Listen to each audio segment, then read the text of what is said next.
ಶ್ರೀಗುರುಭ್ಯೋ ನಮಃ ಹರಿ ಓಂ. ಯೋಂತಃಪ್ರವಿಶ್ಯ ಮಮ ವಾಚಮಿಮಾಂ ಪ್ರಸುಪ್ತಾಂ ಸಂಜೀವಯತ್ಯಖಿಲ ಶಕ್ತಿಧರಸ್ವಧಾಮ್ನ ಅನ್ಯಾಂಶ್ಚ ಹಸ್ತಚರಣಶ್ರವಣತ್ವಗಾದೀನ್ ಪ್ರಾಣಾನ್ನಮೋ ಭಗವತೆ ಪುರುಷಾಯ ತುಭ್ಯಂ. ವ್ಯಾಸಾಯ ಅಪ್ರತಿಮೇತಿಹಾಸರಚನೋಲ್ಲಾಸಾಯ ದುರ್ವಾದಿನಾಂ ತ್ರಾಸಾಯಾಸಕರಾಯ ಸತ್ಸುಕೃತವಿಶ್ವಾಸಾಯ ದೋಷದ್ವಿಷೇ ಭಾಸಾಯಾಮುನರಮ್ಯತೋ ಯಸದೃಶಯಾಸಾಯ ಮಾಸೇವಿನೇ ದಾಸಾಯ ಭಯದಾಯ ಮಧ್ವಗುರುಹೃದ್ವಾಸಾಯ ತುಭ್ಯಂ ನಮಃ. ಪೂಜ್ಯಾಯ ರಾಘವೇಂದ್ರಾಯ ಸತ್ಯಧರ್ಮರತಾಯ ಚ ಭಜತಾಂ ಕಲ್ಪವೃಕ್ಷಾಯ ನಮತಾಂ ಕಾಮಧೇನುವೆ. ಶ್ರೀ ಗುರುಭ್ಯೋ ನಮಃ. ಭಾಷ್ಯಕಾರರಾಗಿ, ಟೀಕಾಕಾರರಾಗಿ, ಟಿಪ್ಪಣಿಕಾರರಾಗಿ ಶ್ರೀಮನ್ ಮಧ್ವ ಸಿದ್ಧಾಂತವೆಂಬ ತತ್ವಜ್ಞಾನದ ಕಲ್ಪವೃಕ್ಷವನ್ನು ತಮ್ಮ ಅಭೂತಪೂರ್ವವಾದ ಅಸದೃಶ್ಯವಾದ ಶ್ರೇಷ್ಠ ಗ್ರಂಥಗಳಿಂದ ಫಲಭರಿತವನ್ನಾಗಿಸಿ ಆ ಪರಿಮಳಯುಕ್ತವಾದ ಸತ್ಫಲದ ಸವಿಜಯನಿನ ತತ್ವಸುಧೆಯನ್ನು ವಸುದೆಯೊಳಿರುವ ಎಲ್ಲ ಸುಧೀ ಜನರಿಗೂ ಆಸ್ವಾದಿಸುವಂತೆ ಆತ್ಮೋದ್ಧಾರದ ಅನುಭವವನ್ನು ಹೊಂದಿ ಆನಂದಿಸುವಂತೆ ಅನುಗ್ರಹಿಸಿ ಆಶೀರ್ವದಿಸುತ್ತಿರುವ ಮಾನವ ಜಗತ್ತಿನ ನಮ್ಮಂತಹ ಸೃಷ್ಟಿಗಳನ್ನು ದೃಷ್ಟಿಸಿ ಪೊರೆದು ಸನ್ಮಾರ್ಗಕ್ಕೆ ಹಚ್ಚುತ್ತಿರುವ ವೈಷ್ಣವ ಜಗತ್ತಿನ ಚಂದ್ರಮರಾದ ಆಚಾರ್ಯರ ಗ್ರಂಥದ ಅಧ್ಯಯನದಲ್ಲಿ ತೊಡಗಿರುವಂತಹ ಜನ ಅದರ ದಾರಿ ಕಾಣದೆ ಕಂಗೆಟ್ಟು ದಿಕ್ಕಾಪಾಲಾಗಿದ್ದ ಸಂದರ್ಭದಲ್ಲಿ ಆಚಾರ್ಯರ ಅಧ್ಯಯನ ಮಾಡಬೇಕು ಅನ್ನುವಂತಹ ಜನಗಳಿಗೆ ತಮ್ಮ ಅಪೂರ್ವವಾದಂಥ ಗ್ರಂಥಗಳ ರಚನೆಯನ್ನು ಮಾಡಿಕೊಟ್ಟು ಭಾಷೆಯ ದೃಷ್ಟಿಯಿಂದ ಅತ್ಯಂತ ಸರಳವಾದ ಸುಲಲಿತವಾದ ಎಲ್ಲ ಗೊತ್ತು ಎನ್ನುವ ವಿದ್ವಾಂಸರಿಗೆ ಗೊತ್ತಿಲ್ಲದ ಆಳದ ಗಣಿಯಾಗಿ ಇಂಪಾಗಿ ಸೊಂಪಾಗಿರುವಂತಹ ಗ್ರಂಥದ ಉದ್ಯಾನವನವನ್ನೇ ನಿರ್ಮಿಸಿಕೊಟ್ಟ ಆ ವನದಲ್ಲಿ ಭಾಟ್ಟ ಸಂಗ್ರಹವೆಂಬ ಮೀಮಾಂಸಾಶಾಸ್ತ್ರದ ಸರೋವರವನ್ನು, ಉಪನಿಷತ್ ಖಂಡಾರ್ಥಗಳೆಂಬ ಭೀಮಗಾತ್ರದ ವೃಕ್ಷಗಳನ್ನು, ಪ್ರಾತಃಸಂಕಲ್ಪ ಗದ್ಯವೆಂಬ ತಾಜಾತನದ ಪ್ರಾಣದೇವರ ಸ್ತುತಿಯ ತಂಗಾಳಿಯನ್ನು, ರಾಮಚಾರಿತ್ರ ಮಂಜರಿ, ಕೃಷ್ಣಚಾರಿತ್ರ ಮಂಜರಿ ಎಂಬ ಚಲುವಿನ ಚಿತ್ತಾರಗಳನ್ನು, ತಂತ್ರದೀಪಿಕೆ, ತತ್ವಮಂಜರಿ ಎಂಬ ಸುಂದರ ಕೃಷ್ಣನ ಪ್ರತಿಮೆಗಳನ್ನು, ವೇದವ್ಯಾಸ ದೇವರ ಭಾಷ್ಯಗಳ ಸಂಜೀವಿನಿ ಮರಗಳಿಗೆ ನೂತನವಾಗಿ ಉಡಿಸಿದ ಬಳ್ಳಿಗಳನ್ನಾಗಿಸಿ, ವೇದತ್ರಯ ವಿವೃತ್ತಿಗಳು, ಮಂತ್ರಾರ್ಥಮಂಜರಿ ಎಂಬ ಅಪರೂಪದ ಸಸ್ಯರಾಶಿಗಳನ್ನು ನೆಟ್ಟು, ಪುರುಷ ಸೂಕ್ತಾದಿ ಪಂಚಸೂಕ್ತಗಳ ವ್ಯಾಖ್ಯಾನವೆಂಬ ಸೋಪಾನಗಳನ್ನು ನಿರ್ಮಿಸಿ, ಸರ್ವಮೂಲ ಗ್ರಂಥಗಳ ಖಂಡಾರ್ಥವೆಂಬ ಉದ್ಯಾನವನವನ್ನೇ ನಿರ್ಮಿಸಿ, ತತ್ವಪ್ರಕಾಶಿಕ ಟಿಪ್ಪಣಿ, ದಶಪ್ರಕರಣ ಟಿಪ್ಪಣಿ, ವಾದಾವಲಿಯ ಟಿಪ್ಪಣಿ, ಪ್ರಮಾಣ ಪದ್ಧತಿ, ಗೂಢಭಾವ ಪ್ರಕಾಶಿಕ, ಪ್ರಮೇಯ ಸಂಗ್ರಹ ಮುಂತಾದ ಅಕ್ಷರದ ಹೂದೋಟಗಳನ್ನು, ಬಗೆ ಬಗೆಯ ಹೂಗಳನ್ನು ದಾರ್ಶನಿಕ ಜಗತ್ತಿಗೆ ಇಟ್ಟು ಆರಂಭದಿಂದ ಕೊನೆಯವರೆಗೂ ಕೂಡ ಉತ್ಸಾಹವನ್ನು ತುಂಬುವಂತಹ ಪರಿಮಳವನ್ನು ಜಗತ್ತಿನಲ್ಲಿ ಪಸರಿಸುತ್ತಿರುವ ಮಹಾನುಭಾವರೇ ರಾಘವೇಂದ್ರ ಸ್ವಾಮಿಗಳು. ಕಲಿಯುಗದ ಕಲ್ಪವೃಕ್ಷ, ಕಾಮಧೇನು ಅಂತ ಕರೆಯಲ್ಪಡುವವರು. ಇಡೀ ಜಗತ್ತಿನಲ್ಲಿ ತಾಯಿ ಅನ್ನುವಂತಹ ಪದಕ್ಕೆ ಯಾವುದಾದ್ರೂ ಪರ್ಯಾಯ ಪದ ಅಂತಿದ್ದರೆ ಅದು ರಾಘವೇಂದ್ರ ಸ್ವಾಮಿಗಳೇ. ಅಮ್ಮ ಅನ್ನುವುದನ್ನಾದರೂ ಮನುಷ್ಯ ಮರೆತಾನು, ರಾಯರು ಅನ್ನುವುದನ್ನು ಮನುಷ್ಯ ಮರೆಯುವುದಿಲ್ಲ. ಅಷ್ಟರ ಮಟ್ಟಿಗೆ ರಾಘವೇಂದ್ರ ಸ್ವಾಮಿಗಳು ನಮ್ಮ ಜೀವನವನ್ನು ಓತಪ್ರೋತವಾಗಿ ಆಕ್ರಮಿಸಿಕೊಂಡಿದ್ದಾರೆ. ಎಲ್ಲ ಕಡೆಯೂ ಕೂಡ ವಿಶಾಲವಾಗಿ ಪಸರಿಸಿದ್ದಾರೆ. ಅಂಥ ರಾಘವೇಂದ್ರ ಸ್ವಾಮಿಗಳ ಜೀವನ ಚರಿತ್ರೆಯನ್ನು ಅವರ ಕಾಲದಲ್ಲಿಯೇ ಅವರ ಪೂರ್ವಾಶ್ರಮದ ಅಕ್ಕನಾದಂತಹ ವೆಂಕಮ್ಮನ ಪುತ್ರರಾಗಿರ್ತಕ್ಕಂತಹ ನಾರಾಯಣಾಚಾರ್ಯರು ಅದನ್ನು ರಚಿಸಿ ರಾಯರಿಗೆ ಸಮರ್ಪಣೆ ಮಾಡಿದರು. ಅದು 16 ಸರ್ಗ ಇತ್ತು. ರಾಯರು ಅದನ್ನು 10 ಸರ್ಗಕ್ಕೆ ಇಳಿಸ್ತಾರೆ.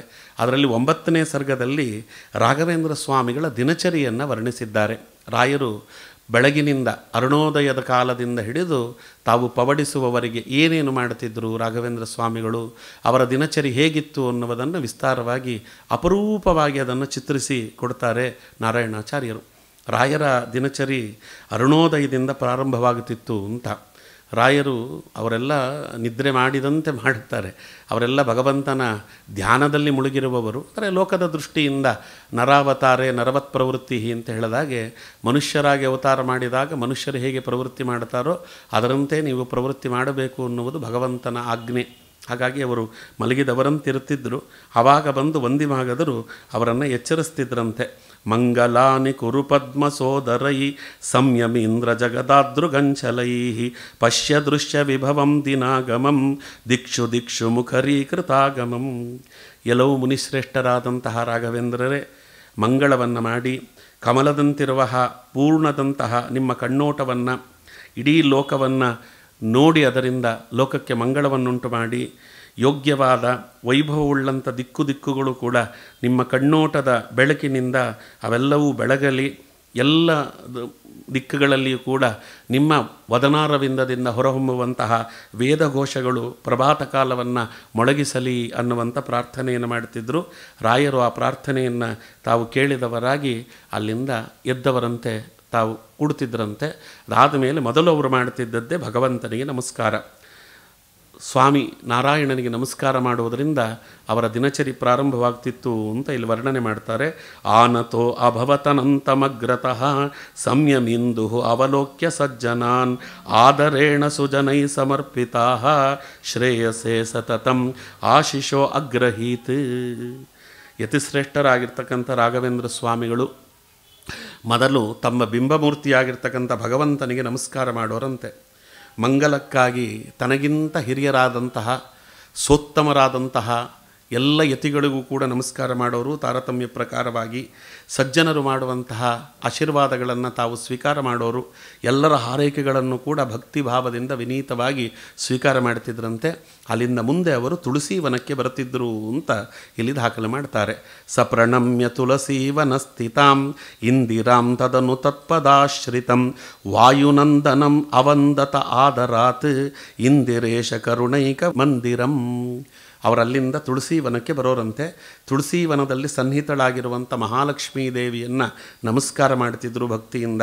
ಆ ತುಳಸಿ ವನದ ಪ್ರದೇಶದಲ್ಲಿರುವ ಆ ಮೃತ್ತಿಗೆಯನ್ನು ಹಣೆಗೆ ಹಚ್ಚಿಕೊಂಡು ಅದಾದ ಮೇಲೆ ಆ ಲಕ್ಷ್ಮೀದೇವಿಯ ಪಾದವನ್ನು, ಲಕ್ಷ್ಮೀಪತಿಯಾಗಿರ್ತಕ್ಕಂಥ ಭಗವಂತನ ಪಾದವನ್ನು ಆಶ್ರಯಿಸಿರುವಂತಹ ಮುಖ್ಯಪ್ರಾಣದೇವರನ್ನು ಭಕ್ತಿಯಿಂದ ನಮಸ್ಕಾರ ಮಾಡುತ್ತಿದ್ದರಂತೆ. ಲಕ್ಷ್ಮೀನಾರಾಯಣರು ಮತ್ತು ಮುಖ್ಯ ಪ್ರಾಣದೇವರು 3 ಜನರಿಗೆ ನಮಸ್ಕಾರ ಮಾಡಿ ಡೋಲಿಯನ್ನು ಏರುತ್ತಿದ್ದರು ಅಂತ. ಅವರನ್ನು ಡೋಲಿಯಲ್ಲಿ ತೆಗೆದುಕೊಂಡು ಕರ್ಕೊಂಡು ಕಾವೇರಿ ನದಿಯ ಸ್ನಾನಕ್ಕೆ ಅಂತ ಕರ್ಕೊಂಡು ಹೋಗೋರಂತೆ ಅವರ ಪರಿಚಾರಕರು. ಸಹ ಅಧಿರುಹ್ಯ ಶಿಬಿಕಾಂ ಗಜೇಂದ್ರ ಮುಕ್ತಿ ಉಕ್ತಿ ಸಂಸ್ತುತಿ ಕೃತಾದರ ಶನೈ ಸ್ನಾತುಂ ಅಭ್ಯುಪಗತಂ ತರಣೀಂ ತರಂಗಿಣೀಂ ದಕ್ಷಿಣಾಪಥ ನಿಲಂಪ ನಿಮ್ನಗಾಂ. ಅವರಲ್ಲಿಂದ ನೇರವಾಗಿ ಆ ಮೇನೆಯನ್ನು ಏರಿ ಅವರು ಕಾವೇರಿ ನದಿಯ ಸ್ನಾನಕ್ಕೆ ಅಂತ ಹೋಗುವ ಮಧ್ಯದಲ್ಲಿಯೇ ಗಜೇಂದ್ರ ಮೋಕ್ಷದ ಪಾರಾಯಣವನ್ನು ಮಾಡ್ತಿದ್ರು ಅಂತ ಇಲ್ಲಿ ಉಲ್ಲೇಖ ಮಾಡ್ತಾರೆ. ಗಜೇಂದ್ರ ಮುಕ್ತಿ ಉಕ್ತಿ ಸಂಸ್ತುತಿ ಕೃದಾದರಶನೈ ಅಂತ. ಪ್ರಾತಃ ಕಾಲದಲ್ಲಿ ಗಜೇಂದ್ರ ಮೋಕ್ಷವನ್ನು ಪಾರಾಯಣ ಮಾಡಬೇಕು ಅನ್ನುವುದು ವಿಧಿ. ಅದನ್ನು ರಾಯರು ಪಾಲಿಸ್ತಾ ಇದ್ದರಂತೆ. ದಕ್ಷಿಣದ ಗಂಗೆ ಅಂತ ಹೆಸರು ಕಾವೇರಿಗೆ. ಅಂಥ ಕಾವೇರಿ ತೀರಕ್ಕೆ ಸ್ನಾನಕ್ಕೆ ಅಂತ ಹೊರಟವರು ಮೆಲ್ಲಗೆ ಆ ಡೋಲಿಯಿಂದ ಇಳಿತಿದ್ದರು. ಸ್ನಾನದ ಪ್ರದೇಶದಲ್ಲಿ ಮೃತ್ತಿಕಾ ಶೌಚವನ್ನು ಮಾಡ್ತಿದ್ದರು, ದಂತಧಾವನ ಕಾರ್ಯಗಳನ್ನು ಮಾಡ್ತಿದ್ರು ಅನ್ನುವುದನ್ನು ಇಲ್ಲಿ ವರ್ಣಿಸ್ತಾರೆ. ತತ್ತಟೋಪ ವನ ಸೀಮ್ನಿ ವಾಹನಾತ್ ಸಹ ಅವರುಹ್ಯ ಯಮಿಧುರ್ಯ ಚಂದ್ರಮಾಹ ಕ್ಷಾಲಯನ್ ಕರಪದಂ ಸಮೃಜ್ಜಲೈ ದಂತಪಂಕ್ತಿ ಪರಿಶೋಧನಂ ವ್ಯದಾತ್. ಚಂದ್ರನಂತಿರುವಂಥವರು, ಸನ್ಯಾಸಿ ಕುಲಕ್ಕೆ ಚಂದ್ರನಂತಿರುವವರು ಗುರುರಾಯರು. ಕಾವೇರಿ ನದಿಯ ದಡದಲ್ಲಿ ಆ ಉದ್ಯಾನವನವನ್ನು ಪ್ರವೇಶ ಮಾಡುತ್ತಿದ್ದರು ಡೋಲದಿಂದ ಇಳಿದು. ಅದಾದ ಮೇಲೆ ಕೈಕಾಲುಗಳನ್ನು ಮಣ್ಣಿನಿಂದ ಚೆನ್ನಾಗಿ ನೀರು ಸಹಿತವಾಗಿ ಅದನ್ನು ತೊಳೆದುಕೊಳ್ತಿದ್ರಂತೆ. ದಂತಧಾವನಾದಿಗಳನ್ನು ಚೆನ್ನಾಗಿ ಮಾಡ್ತಿದ್ರು. ಇದಾದ ಮೇಲೆ ಸ್ನಾನಕ್ಕೆ ಅಂತ ಇಳಿಯೋರಂತೆ. ಸ್ನಾನಕ್ಕೆ ಅಂತ ಹೇಳಿದಾಗ ಕಲ್ಪಿತ ಆಚಮನಂ ಅತ್ರ ಸಾದರಂ ಸ್ನಾನಕರ್ಮ ಕುರುತೆ ಸ್ಮಚ್ಚ ಅಶ್ರುತಃ ಸಶಾಸ್ತ್ರತಃ ಅಷ್ಟ ಷಟ್ ದ್ವಿಷಡಕ್ಷರೈ ಹರೇ ಮಾನಿತೈ ಮನುವರೈ ತ್ರಿದಾಕ್ರಮಾತ್. ಕಲ್ಪಿತ ಆಚಮನಂ, ವಿಧಿಪೂರ್ವಕವಾಗಿ ಆಚಮನವನ್ನು ಮಾಡ್ತಾ ಇದ್ದರು. ಅತ್ರ ಸಾದರಂ ಸ್ನಾನಕರ್ಮ ಕುರುತೆ ಸ್ಮ ಶಾಸ್ತ್ರತಃ, ಶಾಸ್ತ್ರದಲ್ಲಿ ಹೀಗೆ ಸ್ನಾನವನ್ನು ಮಾಡಬೇಕು ಅಂತ ವಿಧಿ ಮಾಡಿದ್ದಾರೆ. ಅದರಂತೆ ಚಾಚೂ ತಪ್ಪದೆ ಅವರು ಸ್ನಾನ ಮಾಡುತ್ತಿದ್ದರಂತೆ. ಅದರ ಜೊತೆಗೆ 3 ಮಂತ್ರಗಳನ್ನು ವಿಶೇಷವಾಗಿ ಅವರು ಜಪಿಸ್ತಿದ್ರು ಅಂತ ಇಲ್ಲಿ ದಾಖಲೆ ಮಾಡ್ತಾರೆ. ಅಷ್ಟ ಷಟ್ ದ್ವಿಕಷಡಕ್ಷರೈಹಿ ಅಂತ ಒಂದು ಶ್ರೀಮನ್ನಾರಾಯಣ ಓಂ ನಮೋ ನಾರಾಯಣಾಯ ಅನ್ನುವ ಅಷ್ಟಾಕ್ಷರ ಮಂತ್ರ, ಓಂ ನಮೋ ಭಗವತೆ ವಾಸುದೇವಾಯ ಅನ್ನುವ 12 ಮಂತ್ರ, ಓಂ ವಿಷ್ಣುವೇ ನಮಃ ಅನ್ನುವ ಷಡಕ್ಷರ ಮಂತ್ರ. ಈ 3 ಮಂತ್ರಗಳನ್ನು ಅವರು ಆವೃತ್ತಿ ಮಾಡುತ್ತಾ ಭಕ್ತಿ ಸಹಿತವಾಗಿ ಸ್ನಾನವನ್ನು ಮಾಡ್ತಿದ್ದರು ರಾಘವೇಂದ್ರ ಸ್ವಾಮಿಗಳು ಅಂತ ಇಲ್ಲಿ ಉಲ್ಲೇಖ ಮಾಡ್ತಾರೆ. ಸ್ನಾನದ ನಂತರದಲ್ಲಿ ಉಚ್ಚರನ್ ಪ್ರಣವಂ ಉತ್ತಿತಃ ಅಸಿಚತ್ ಸ್ವಾತ್ಮಗಂ ಪುರುಷ ಸೂಕ್ತಗೋ ಹರಿಂ ವಿಷ್ಣುಪಾದ ಸಲಿಲಂ ಪಿಬನ್ ಸುರಾನ್ ತರ್ಪಿತಾನ್ ಅಕೃತ ಮಂತ್ರವಾರಿಭಿ. ಉಚ್ಚರನ್ ಪ್ರಣವಂ ಉತ್ತಿತಃ ಅಸಿಚತ್. ಓಂಕಾರವನ್ನು ಉಚ್ಚಾರ ಮಾಡುತ್ತಾ ರಾಘವೇಂದ್ರ ಸ್ವಾಮಿಗಳು ಮೇಲಕ್ಕೆ ಬರುತ್ತಿದ್ದರಂತೆ. ತಮ್ಮ ಅಂತರ್ಯಾಮಿಯಾದ ನಾರಾಯಣನಿಗೆ ಪುರುಷ ಸೂಕ್ತ ಮಂತ್ರದಿಂದ ಅಭಿಷೇಕ ಮಾಡಿದಂತಾಗ್ತಿತ್ತು ಅವರು ಸ್ನಾನ ಮಾಡಿದ್ದು ಅನ್ನುವುದನ್ನು ಇಲ್ಲಿ ವಿವರಣೆ ಮಾಡ್ತಾರೆ. ಯದ್ಯಪಿ ಅವರು ಸ್ನಾನ ಮಾಡಿದರೂ ಕೂಡ ಅವರ ಅಂತರ್ಗತನಾದ ಅವರ ಬಿಂಬಮೂರ್ತಿಯಾದಂತಹ ಸ್ವಾಮಿ ಏನಿದ್ದಾನೆ ಅಂಥ ಶ್ರೀಮನ್ನಾರಾಯಣ ಅವನಿಗೆ ಪುರುಷ ಸೂಕ್ತ ಮಂತ್ರದಿಂದ ಅಭಿಷೇಕ ಮಾಡಿದಂತೆ ಆಗ್ತಿತ್ತು ಅಂತ. ಅದಾದ ಮೇಲೆ ಭಗವಂತನಿಗೆ ಅಭಿಷೇಕಾದಿಗಳನ್ನು ಮಾಡಿ ಸಾಲಿಗ್ರಾಮ ತೀರ್ಥವನ್ನು ಪ್ರಾಶನ ಮಾಡ್ತಿದ್ದರಂತೆ. ಮಂತ್ರಯುಕ್ತವಾಗಿರ್ತಕ್ಕಂತಹ ಅದು ಆ ತೀರ್ಥವನ್ನು ಪ್ರಾಶನ ಮಾಡಿದ ಮೇಲೆ ದೇವತೆಗಳಿಗೆ ತರ್ಪಣವನ್ನು ಕೊಡುತ್ತಿದ್ದರು ಅಂತ. ತರ್ಪಿತಾನ್ ಅಕೃತ ಮಂತ್ರವಾರಿಬಿಹಿ ಅಂತ ಮಂತ್ರಪೂತವಾಗಿರ್ತಕ್ಕಂಥ ಜಲದಿಂದ ದೇವತೆಗಳಿಗೆ ತರ್ಪಣಾದಿಗಳನ್ನು ಕೊಡುತ್ತಿದ್ದರು ಅಂತ ಇಲ್ಲಿ ಹೇಳ್ತಾರೆ. ಇದಾದ ಮೇಲೆ ಅವರು ಗೋಪಿಚಂದನ ಧಾರಣೆ ಮಾಡ್ತಿದ್ರು, ಪಂಚಮುದ್ರೆಗಳನ್ನು ಧಾರಣೆ ಮಾಡ್ತಿದ್ರು ಅನ್ನುವುದನ್ನು ವರ್ಣಿಸ್ತಾರಿಲ್ಲಿ. ಸಾಲ್ಲ ಮಲ್ಲಕಂ ಅವಸ್ಥಲೋಹಿತೆ ವಾಸಸಿ ತದನು ಸಂಯಮೀಶ್ವರ ಊರ್ಧ್ವಪುಂಡ್ರಂ ಅತ ನಿಷ್ಠ ಗೋಪಿಕಾ ಚಂದನೇನ ಸಹ ಪಂಚಮುದ್ರಿಕಾನ್. ಸ್ನಾನಾನಂತರದಲ್ಲಿ ಕೌಪೀನ ಸಹಿತವಾಗಿ ಕಾವಿಯಿಂದ ಕೆಂಪಾದ 2 ವಸ್ತ್ರಗಳನ್ನು ಧರಿಸಿ ಗೋಪೀಚಂದನದಿಂದ ಶಂಖ ಚಕ್ರ ಗದಾ ಪದ್ಮ ನಾರಾಯಣ ಅನ್ನುವ ಪಂಚಮುದ್ರೆಗಳ ಸಹಿತವಾಗಿ ಅವರು ದ್ವಾದಶ ನಾಮಾದಿಗಳನ್ನು ಧರಿಸಿಕೊಳ್ಳುತ್ತಿದ್ದರು ರಾಘವೇಂದ್ರ ಸ್ವಾಮಿಗಳು ಅಂತ ಹೇಳ್ತಾರೆ. ತದನಂತರದಲ್ಲಿ ಅವರಿಗೆ ಅರ್ಘ್ಯ ಪ್ರದಾನ ಮಾಡ್ತಿದ್ರಂತೆ. ಅರ್ಘ್ಯದಾನ ವಿಧಿಂ ಅರ್ಘ್ಯವೈಭವ ಸಂವಿಧಾಯ ಹೃದಯ ವೇದ ಮಾತರಂ ಸಾದರಂ ತದನು ತಾರಕಂ ತಥೋ ಮಂತ್ರರತ್ನಮಪಿ ಮೌನತೋ ಅಜಪತ್. ಅವರು ಹೇಳ್ತಿದ್ರು ಪೂಜಾರ್ಹವಾಗಿರ್ತಕ್ಕಂಥ ಮಹಾತ್ಮೆಯುಳ್ಳಂತಹ ರಾಘವೇಂದ್ರ ಸ್ವಾಮಿಗಳು ದೇವತೆಗಳಿಗೆ ಮಂತ್ರಪೂರ್ವಕವಾಗಿ ಜಲಪ್ರದಾನವನ್ನು ಮಾಡಿ ಹೃದಯದಲ್ಲಿ ಗಾಯತ್ರಿ ಮಂತ್ರದ ಅಭಿಮಾನಿ ದೇವತೆ ನಿಯಾಮಕ ದೇವತೆ ಅವಿಬ್ಬರನ್ನು ಕೂಡ ಅವರು ಚೆನ್ನಾಗಿ ಅನುಷ್ಠಾನ ಮಾಡಿಕೊಂಡು ನಂತರದಲ್ಲಿ ಪ್ರೀತಿಪೂರ್ವಕವಾಗಿ ಆ ಮಂತ್ರವನ್ನು ಜಪ ಮಾಡ್ತಿದ್ರು, ಗಾಯತ್ರಿ ಮಂತ್ರವನ್ನು ಜಪ ಮಾಡ್ತಿದ್ರು.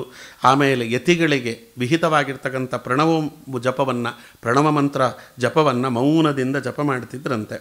ಇದಾದ ಮೇಲೆ ಅವರು ಜಪ ಮಾಡುವಂಥ ಕಾಲಕ್ಕೆ ಅಲ್ಲಿದ್ದಂಥ ಪಂಡಿತರು ಭಾಗವತಾದಿ ಶಾಸ್ತ್ರಗಳ ಪ್ರವಚನ ಮಾಡ್ತಿದ್ರು ಅನ್ನುವುದನ್ನು ಇಲ್ಲಿ ವಿವರಣೆ ಮಾಡ್ತಾರೆ. ತತ್ತಟೋಪವನ ಮೇತ್ಯ ಪಾವನಿ ಸೋ ಅಶ್ರುಣೋ ದ್ವಿಜ ಮುಖಾತ್ ತತ್ ಕಥಾಹರೇ ಆದಿದೇಶಿಕ ಸಮರ್ಚಿತೋಪಲ ವ್ಯಾಸಮೂರ್ತಿ ಪರಿಪೂಜನೋತ್ಸುಕ. ರಾಮದೇವರ ಪೂಜೆ, ಅದರ ಜೊತೆಗೆ ವೇದವ್ಯಾಸದೇವರ ಪೂಜೆ. ರಾಘವೇಂದ್ರ ಸ್ವಾಮಿಗಳ ಪರಮಕಾರುಣ್ಯವನ್ನು ನಾವಿಲ್ಲಿ ಗಮನಿಸಬೇಕು. ರಾಯರೇ ದೊಡ್ಡ ವಿದ್ವಾಂಸರು, ಮಹಾನುಭಾವರು. ಆದರೆ ಅವರು ಅಲ್ಲಿ ಇದ್ದಂತಹ ಸುತ್ತಮುತ್ತಲಿದ್ದಂತಹ ಪುರಾಣಿಕರು ಯಾರು ಪಂಡಿತರಿದ್ದರು ಅವರು ಮಾಡುವಂತಹ ಭಾಗವತಾದಿ ಶಾಸ್ತ್ರಗಳ ಉಪನ್ಯಾಸವನ್ನು ಅಷ್ಟೇ ಜತನದಿಂದ ಶ್ರದ್ಧೆಯಿಂದ ಆಲಿಸ್ತಿದ್ದರಂತೆ ರಾಘವೇಂದ್ರ ಸ್ವಾಮಿಗಳು. ಎಲ್ಲ ವಿದ್ವಾಂಸರಿಗಳು ಕೂಡ ಬಹಳ ಸಂತೋಷವಾಗೋದು. ರಾಯರ ಮುಂದೆ ಉಪನ್ಯಾಸ ಮಾಡುವುದು ಅಂತಂದರೆ ಅವ್ರಿಗದನ್ನು ಅರ್ಪಣೆ ಮಾಡುವುದು ಅಂತ ಅರ್ಥ. ಅವರ ಜನ್ಮ ಸಾರ್ಥಕವಾಯಿತು ಅಂತ. ಆ ಉಪನ್ಯಾಸ ಕೇಳುವಾಗ ಏನಾದರೂ ರಾಘವೇಂದ್ರ ಸ್ವಾಮಿಗಳು ಒಮ್ಮೆ ತಲೆ ಆಡಿಸಿಬಿಟ್ರು ಅಂದರೆ ಆ ಪುರಾಣಿಕರಿಗೆ ಆ ಪಂಡಿತರಿಗೆ ಪರಮ ಸಂತೋಷ ಆಗಿಬಿಡ್ತಿತ್ತು ಅಂತ. ಅದಕ್ಕೆ ಸರಿಸಮಾನವಾದ ಇನ್ನೊಂದು ಸಂತೋಷ ಅವರ ಜೀವನದಲ್ಲಿ ಇನ್ನೊಂದು ಇರಲಿಕ್ಕೆ ಸಾಧ್ಯವೇ ಇಲ್ಲ. ಅಷ್ಟರ ಮಟ್ಟಿಗೆ ಅವರು ಜೀವನದ ಸಾರ್ಥಕತೆಯನ್ನು ಮೆರೀತಿದ್ದರು ಅನ್ನುವುದನ್ನು ಇಲ್ಲಿ ಹೇಳ್ತಾರೆ. ಇದಾದ ಮೇಲೆ ಕ್ಷೀರಾಭಿಷೇಕವನ್ನು ಮಾಡ್ತಿದ್ರಂತೆ ರಾಮದೇವರಿಗೆ. ಇದು ನಮ್ಮ ರಾಘವೇಂದ್ರ ಸ್ವಾಮಿಗಳದನ್ನು ಹೇಳ್ತಾರೆ. ಆಭ್ಯಸಿಂಚ ತತ ಪಂಕಜೇಕ್ಷಣಂ ವಾರಿ ಮಧ್ಯಕೃತ್ ದುಗ್ಧಧಾರಯ ಸನ್ಯವೇದಯತ್ ಅಯಂ ಮನೋಹರಂ ಮೌದ್ಗಂ ಅನ್ನಂ ಉರುಧಾ ಅಧಿಕಂ ನವಂ. ಭಾಗವತಾದಿ ಕಥಾಶ್ರವಣದ ನಂತರದಲ್ಲಿ ಭಗವಂತನಿಗೆ ಕ್ಷೀರಾಭಿಷೇಕವನ್ನು ಮಾಡುತ್ತಿದ್ದರು. ಜಲಾಭಿಷೇಕ ಆದ ಮೇಲೆ ಹಾಲಿನ ಧಾರೆಯಿಂದ ಅಭಿಷೇಕ ಮಾಡುತ್ತಿದ್ದರು. ಉತ್ತಮವಾಗಿರ್ತಕ್ಕಂತಹ ಹೊಸದಾದ ಚೆನ್ನಾಗಿ ಹೆಸರುಬೇಳೆಯನ್ನು ಹಾಕಿ ಮಾಡಿದಂತಹ ಹುಗ್ಗಿಯನ್ನು ಮೌದ್ಗಾನ್ನವನ್ನು ರಾಯರು ನಿವೇದನೆ ಮಾಡ್ತಿದ್ದರಂತೆ ಭಗವಂತನಿಗೆ. ಇದಾದ ಮೇಲೆ ಅಲ್ಲಿ ವಿಜೇಂದ್ರ ಸ್ವಾಮಿಗಳ ವೃಂದಾವನ ಇತ್ತು. ಕುಂಭಕೋಣದಲ್ಲಿ ನಡೆದ ಘಟನೆ ಇದು. ರಾಯರು ವಿಜೇಂದ್ರ ಸ್ವಾಮಿಗಳ ವೃಂದಾವನಕ್ಕೆ ಹೋಗೋರಂತೆ. ಸಂಪ್ರಣಮ್ಯ ವಿಜಯೇಂದ್ರ ಯೋಗಿನಂ ತಾಪಸೋಪಮ ಬುಧ ವ್ರಜಾವೃತಃ ಸೋ ಅಧಿರ್ಹ್ಯ ಮಣಿರಮ್ಯ ಪಾದುಕೆ ದೇಶಿಕೋ ಮಠಮತ ಪ್ರಸ್ಥಿತವಾನ್. ಅಲ್ಲಿ ವಿಜೇಂದ್ರ ಸ್ವಾಮಿಗಳ ವೃಂದಾವನಕ್ಕೆ ಹೋಗಿ ಅಲ್ಲಿ ನಮಸ್ಕಾರ ಮಾಡಿ ವಿಜಯೇಂದ್ರ ಸ್ವಾಮಿಗಳನ್ನು ಮಾನಸಿಕವಾಗಿಯೂ ಕೂಡ ಮತ್ತು ಮೌಖಿಕವಾಗಿಯೂ ಸ್ತೋತ್ರಾದಿಗಳನ್ನು ಮಾಡಿ ಅದಾದ ಮೇಲೆ ಪಾದಕೆಗಳನ್ನು ಮೆಟ್ಟಿಕೊಂಡು ತಮ್ಮ ಮಠವನ್ನು ಕುರಿತು ಹೊರಡುತ್ತಿದ್ದರು ಅಂತ ಹೇಳ್ತಾರೆ. ಇದಾದ ಮೇಲೆ ಅಲ್ಲಿ ಪ್ರವಚನಾದಿಗಳನ್ನು ಮಾಡ್ತಿದ್ದರು, ಪಾಠ ಪ್ರವಚನಾದಿಗಳನ್ನು ಅನ್ನೋದನ್ನು ಇಲ್ಲಿ ದಾಖಲೆ ಮಾಡ್ತಾರೆ. ಶಾಂತಿ ವಚನ ಪುರಸ್ಸರಂ ವರಂ ಭಾಷ್ಯಂ ಏವ ಸ ವಿಶಿಷ್ಯ ಸಂಸದಿ ವ್ಯಾಖ್ಯರೋತಿ ವಿದುಷಾಂ ನಿರಾಕರೋತಿ ಅನ್ಯದರ್ಶನ ಕುಯುಕ್ತಿ ಸಂಹಿತಂ. ಆ ಸಮಯಕ್ಕೆ ರಾಯರ ಜೊತೆಯಲ್ಲಿ ವಾದ ಮಾಡಬೇಕು ಅಂತ ಬಂದಿರತಕ್ಕಂತಹ ಪರಪಕ್ಷೀಯರು ಇರ್ತಿದ್ದರು. ಇವರು ಅವರ ಬಾಯಲ್ಲಿ ಪಾಠ ಕೇಳಬೇಕು ಅಂತ ಬಂದಿರತಕ್ಕಂಥ ಮಹಾಜನಗಳು ಇರ್ತಿದ್ದರು. ಶಾಂತಿ ಪಾಠ ಪುರಸ್ಸರವಾಗಿ ಶ್ರೇಷ್ಠವಾದ ಬ್ರಹ್ಮಸೂತ್ರ ಭಾಷ್ಯವೇ ಮೊದಲಾಗಿರ್ತಕ್ಕಂಥ ಪ್ರಕರಣ ಗ್ರಂಥಗಳನ್ನು ವಿಶೇಷವಾಗಿ ಅವರು ಪಾಠ ಹೇಳ್ತಿದ್ದರು, ಪ್ರವಚನ ಮಾಡ್ತಿದ್ದರು. ಯಾರವರ ಜೊತೆಯಲ್ಲಿ ವಾದ ಮಾಡಬೇಕು ಅಂತ ಬರ್ತಿದ್ರೋ ಅವರಿಗೆ ವಾದ ಮಾಡುವ ಅವಕಾಶ ಕೊಡ್ತಿದ್ದರು. ಅವರೆಲ್ಲರನ್ನು ಕೂಡ ವಾದದಲ್ಲಿ ಸೋಲಿಸ್ತಿದ್ದರು. ಎಲ್ಲರೂ ರಾಯರ ಮುಂದೆ ನತಮಸ್ತಕರಾಗಿ ನಮಸ್ಕಾರ ಮಾಡಿಕೊಂಡು ಹೋಗುತ್ತಿದ್ದರು ಅಂತ ಇಲ್ಲಿ ಹೇಳ್ತಾರೆ. ಇದೊಂದು ವಿಶೇಷ. ಅದಾಗುವಾಗ ಮಧ್ಯಾಹ್ನ ಕಾಲವಾಗೋದಂತೆ. ಆಗ ದಿವಾನರು ಬಂದು ಅಲ್ಲಿ ಎಚ್ಚರಿಸೋರು ಅಂದರೆ ಒಂದು ಪ್ರಾರ್ಥನೆ, ಸ್ವಾಮಿ ಮಧ್ಯಾಹ್ನವಾಯಿತು, ನೀವು ಮಾಧ್ಯಾಹ್ನಿಕ ಸ್ನಾನಕ್ಕೆ ಹೋಗಬೇಕು ಅಂತ. ಮಾಧ್ಯಂದಿನ ಸ್ನಾನ ಕೃತೆ ಮಹಾಂತಂ ಮುನೀಂದ್ರ ಇತ್ತಂ ಕಿಲ ಕಾಲ ಶಂಸಿ ಆಗತ್ಯ ಮಾಧ್ಯಂದಿನ ಕಾಲಮಸ್ಮೈ ನಿವೇದಯೇತ್ ಪ್ರಾಪ್ತ ಮದೃಪ್ತ ಚೇತಾಹ. ಮಧ್ಯಾಹ್ನ ಸಮಯವಾಯಿತು ಸ್ವಾಮಿ, ನೀವು ಮಾಧ್ಯಾಹ್ನಿಕ ಸ್ನಾನಕ್ಕೆ ತೆರಳಬೇಕು ಅಂತ ಅವರು ಪ್ರಾರ್ಥನೆ ಮಾಡೋರಂತೆ. ಅದಾದ ಮೇಲೆ ಅವರ ಪ್ರಾರ್ಥನೆಯನ್ನು ಅಂಗೀಕರಿಸಿ ಮಾಧ್ಯಾಹ್ನ ಸಮಯದಲ್ಲಿ ರಾಯರು ತಾವು ಸ್ನಾನಕ್ಕೆ ಅಂತ ಹೊರಡ್ತಿದ್ದರು. ಅಲ್ಲಿ ಪುಷ್ಕರಣಿ ಇತ್ತು, ಅವರು ಇಳ್ಕೊಂಡಿದ್ದ ಜಾಗ ಇಲ್ಲದ ಹಿಂದಿ ಭಾಗದಲ್ಲಿ ಪುಷ್ಕರಣಿ ಇತ್ತು. ಆ ಪುಷ್ಕರಣಿಯಲ್ಲಿ ಸ್ನಾನ ಅಲ್ಲಿ ಮಾಡೋರಂತೆ. ನಿಷ್ಕುಟ ವಿಲಸತ್ ಪುಷ್ಕರವತ್ಯಾಂ ಪುಷ್ಕಲ ಕೀರ್ತಿ ಮಸ್ಕರಿಧುರ್ಯ ಸಾಧು ನಿಮಜ್ಯ ಸುಧೀಜನ ಮಾನ್ಯೋ ಮಾಧವ ಮಂಗಲ ಗೇಹಂ ಅಯಾಸೀತ್. ಅವರು ಪಂಡಿತ ಜನರ ಗೌರವವನ್ನು ಪಡೆದಿರುವಂತಹ ಸ್ವಾಮಿಗಳು ಎಲ್ಲರ ಜೊತೆಗೆ ತಾವು ಅಲ್ಲಿ ಕೀರ್ತಿತರಾಗಿ ಅಲ್ಲಿಂದ ಪುಷ್ಕರಣಿಗೆ ಬಂದು ಆ ಪುಷ್ಕರಣಿಯಲ್ಲಿ ಸ್ನಾನ ಮಾಡುತ್ತಿದ್ದರು ಅಂತ ಹೇಳ್ತಾರೆ. ಅವಗಾಹನ ಸ್ನಾನ ಮಾಡುತ್ತಿದ್ದರು. ಮೂಲರಾಮದೇವರ ಪೂಜೆಗೋಸ್ಕರವಾಗಿ ಪೂಜಾಗೃಹವನ್ನು ಅವರು ಪ್ರವೇಶ ಮಾಡ್ತಿದ್ರಂತೆ. ಸಾಲಿಗ್ರಾಮಾದಿಗಳನ್ನು ಪೂಜೆ ಮಾಡ್ತಿದ್ರು, ಮೂಲರಾಮದೇವರನ್ನು ಪೂಜೆ ಮಾಡ್ತಿದ್ರು ಅಂತ ಇಲ್ಲಿ ಹೇಳ್ತಾರೆ. ಶಾಲಿಗ್ರಾಮಾನಂಬುಜಾಕ್ಷಸ್ಯ ಮೂರ್ತಿಂ ಮಂತ್ರಾಂ ಜೋಭಿಹಿ ಅಲ್ಲಿ ಸಂಯಮೀಂದ್ರೋ ಅಭಿಷಿಚ್ಯ ನವ್ಯೈ ಪುಷ್ಪೈ ಅತಿರಮ್ಯೈ ರತ್ನೈ ಅರ್ಘ್ಯೈ ರಾಮಚಂದ್ರಸ್ಯ ಪೂಜಾಂ. ತುಂಬ ಅದ್ಭುತವಾಗಿ ವರ್ಣಿಸ್ತಾರೆ. ಶಾಲಿಗ್ರಾಮಾನಂಬುಜಾಕ್ಷಸ್ಯ ಮೂರ್ತಿಂ, ಸಾಲಿಗ್ರಾಮಗಳನ್ನು ಪುಂಡರೀಕಾಕ್ಷನಾಗಿರ್ತಕ್ಕಂಥ ಮೂಲರಾಮದೇವರನ್ನು ಮಂತ್ರಾಂಬೋಭಿಹಿ ಅಂಬೋಭಿಹಿ ಮಂತ್ರಪೂರಿತವಾಗಿರ್ತಕ್ಕಂತಹ ಜಲದಿಂದ ಸಂಯಮೀಂದ್ರೋ ಅಭಿಷಿಚ್ಯ. ಸಂಯಮಿಗಳಾಗಿರ್ತಕ್ಕಂಥ ರಾಘವೇಂದ್ರ ಸ್ವಾಮಿಗಳು ಬಹಳ ಉತ್ಸಾಹದಿಂದ ಮಾಡ್ತಿದ್ದರಂತೆ, ಅಭಿಷೇಕಾದಿಗಳನ್ನು ಮಾಡ್ತಿದ್ದರು. ಎಂಥದ್ದು? ನವ್ಯೈ ಪುಷ್ಪೈ ಅತಿರಮ್ಯೈ ರತ್ನೈ ಅರ್ಘೈ ರಾಮಚಂದ್ರಸ್ಯ ಪೂಜಾಂ. ನವರತ್ನಗಳಿಂದಲೂ ಅರ್ಘ್ಯಾಚಮನ ಮುಂತಾಗಿರ್ತಕ್ಕಂಥ ಉಪಚಾರಗಳಿಂದಲೂ ರಾಮದೇವರ ಮೂರ್ತಿಯನ್ನು ಅತ್ಯಂತ ಹೊಸದಾಗಿ ಆಗತಾನೆ ಶಿಷ್ಯರು ಬಿಡಿಸಿಕೊಂಡು ಬಂದಂಥ ಹೂಗಳು ತುಳಸಿಯಿಂದಲೂ ಕೂಡ ಅರ್ಚನಾದಿಗಳನ್ನು ಮಾಡ್ತಿದ್ರು ಅಂತ ಹೇಳ್ತಾರೆ. ಅದಾದ ಮೇಲೆ ತೀರ್ಥಪ್ರಾಶನ ಮಾಡ್ತಿದ್ರು ಅಂತ ನೋಡಿ. 2 ತೀರ್ಥಗಳಿಗೆ 2 ಫಲಗಳನ್ನು ಇಲ್ಲಿ ವರ್ಣನೆ ಮಾಡ್ತಾರೆ. ವಾಜಮೇಧ ನೋಡಿ, ವಾಜಮೇಧ ಯಜಿನಾ ವಿಕಲ್ಪಿತಂ ಶಂಕವಾರಿ ಶಿರಸಾತ್ ಸಧಾರಯನ್ ರಾಜಸೂಯ ಯಜಿನಾಪಿ ಸಂಮಿತಂ ವಿಷ್ಣುಪಾದ ಸಲಿಲಂ ಪಿಬತ್ಯಸೌ. ನನಗೆ 2, ಒಂದು ಅಶ್ವಮೇಧ ಯಾಗ, ಇನ್ನೊಂದು ರಾಜಸೂಯ ಯಾಗ. ರಾಘವೇಂದ್ರ ಸ್ವಾಮಿಗಳು ನೋಡಿ ಶಿರಸ್ಸಿನಲ್ಲಿ ಶಂಖತೀರ್ಥವನ್ನು ಧರಿಸ್ತಿದ್ರಂತೆ. ಶಂಖತೀರ್ಥವನ್ನು ಶಿರಸ್ಸಿನಲ್ಲಿ ಧರಿಸಿದರೆ ಏನು ಪುಣ್ಯ ಬರುತ್ತದೆ? ವಾಜಿಮೇಧ ಯಜಿನಾ ವಿಕಲ್ಪಿತಂ ಶಂಖವಾರಿ ಶಿರಸಾ ಸಧಾರಯನ್. ಶಂಖೋದಕವನ್ನು ತಲೆ ಮೇಲೆ ಧರಿಸಿದರೆ ಅಶ್ವಮೇಧ ಯಾಗದ ಫಲವನ್ನು ಭಗವಂತ ಕೊಡ್ತಾನೆ. ಭಗವಂತನಿಗೆ ಅಭಿಷೇಕ ಮಾಡಿದಂತಹ ಜಲವನ್ನು ಪಾನ ಮಾಡಿದರೆ ರಾಜಸೂಯ ಯಜಿನಾಪಿ ಸಮ್ಮತಂ ವಿಷ್ಣುಪಾದ ಸಲಿಲಂ ಪಿಬತ್ಯಸೌ. ಅದನ್ನು ಪಾನ ಮಾಡಿದರೆ ಭಗವಂತನಿಗೆ ಅರ್ಪಿತವಾದ, ಭಗವಂತನಿಗೆ ಅಭಿಷೇಕ ಮಾಡಿದಂತಹ ತೀರ್ಥವನ್ನು ಪಾನ ಮಾಡಿದರೆ ಅಲ್ಲಿ ರಾಜಸೂಯಾಗ ಮಾಡಿದ ಫಲವನ್ನು ಸ್ವಾಮಿ ಕೊಡ್ತಾನಂತೆ. ಯೋಗ್ಯರು ಮಾಡಬೇಕಷ್ಟೆ. ರಾಘವೇಂದ್ರ ಸ್ವಾಮಿಗಳು ಮಾಡುವಂತಹ ಪೂಜೆಯಲ್ಲಿ ಅದು ಅಧಿಕವಾಗಿತ್ತು ಅಂತ ವಿಶೇಷವಾಗಿ ಹೇಳಬೇಕಾದ ಅವಶ್ಯಕತೆ ಇರಲಿಲ್ಲ, ಅಷ್ಟು ಅಪೂರ್ವವಾಗಿತ್ತು. ಇದಾದ ಮೇಲೆ ಭಗವಂತನಿಗೆ ನಿವೇದನಾದಿಗಳನ್ನೆಲ್ಲ ಮಾಡಿದ ಮೇಲೆ ಭೋಜನ ಸ್ವೀಕಾರ ಮಾಡ್ತಿದ್ರಂತೆ ರಾಘವೇಂದ್ರ ಸ್ವಾಮಿಗಳು. ಪಶ್ಚಾತ್ ಕೃತ್ವಾ ಹರಿಪದ ನತಿಂ ಸಂಯಮೀಂದ್ರೋ ಅತ ಭುಕ್ತ್ವಾ ಪುಣ್ಯಂ ಭಕ್ಷ್ಯಂ ತದನು ರಚಯನ್ ತರ್ಕಶಬ್ದಾದಿಶಾಸ್ತ್ರೈ ವಿದ್ವತ್ರೂಪೈ ವಿವಿಧ ನಗರಾತ್ ಪ್ರಾಪ್ತಿವದ್ಭಿರ್ವಿನೋದಂ ಧ್ಯಾಯನ್ ವಿಷ್ಣುಂ ಸಮಯಂ ಅನಯತ್ ಸಹ ಅಯಂ ಆಸಾಯಂ ಏವಂ. ತೀರ್ಥಪ್ರಾಶನ ನಂತರ ಭಗವಂತನ ಪಾದಾದಿಗಳಿಗೆ ನಮಸ್ಕಾರ ಮಾಡಿ ಪೂಜೆಯನ್ನು ಮುಗಿಸಿದ ಮೇಲೆ ಯತಿಗಳಿಗೆ ಎಷ್ಟು ಸ್ವೀಕಾರ ಮಾಡಬಹುದು ಅಂತ ಹೇಳಿದ್ದಾರಲ್ಲ ಆಹಾರವನ್ನು, ಅಷ್ಟು ಮಾತ್ರ ಸ್ವೀಕಾರ ಮಾಡುತ್ತಿದ್ದರು.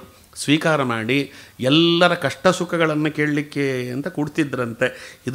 ಇದು ವಿಶೇಷ ರಾಘವೇಂದ್ರ ಸ್ವಾಮಿಗಳ ಚರಿತ್ರೆಯಲ್ಲಿ ನಾವು ನೋಡಬಹುದು. ಯಾಕೆಂದರೆ ಊರಿನಿಂದ ಬರ್ತಿದ್ದರು ರಾಯರನ್ನು ನೋಡಲಿಕ್ಕೆ, ರಾಯರ ಹತ್ರ ಕಷ್ಟ ಹೇಳ್ಕೊಳ್ಳಿಕ್ಕೆ.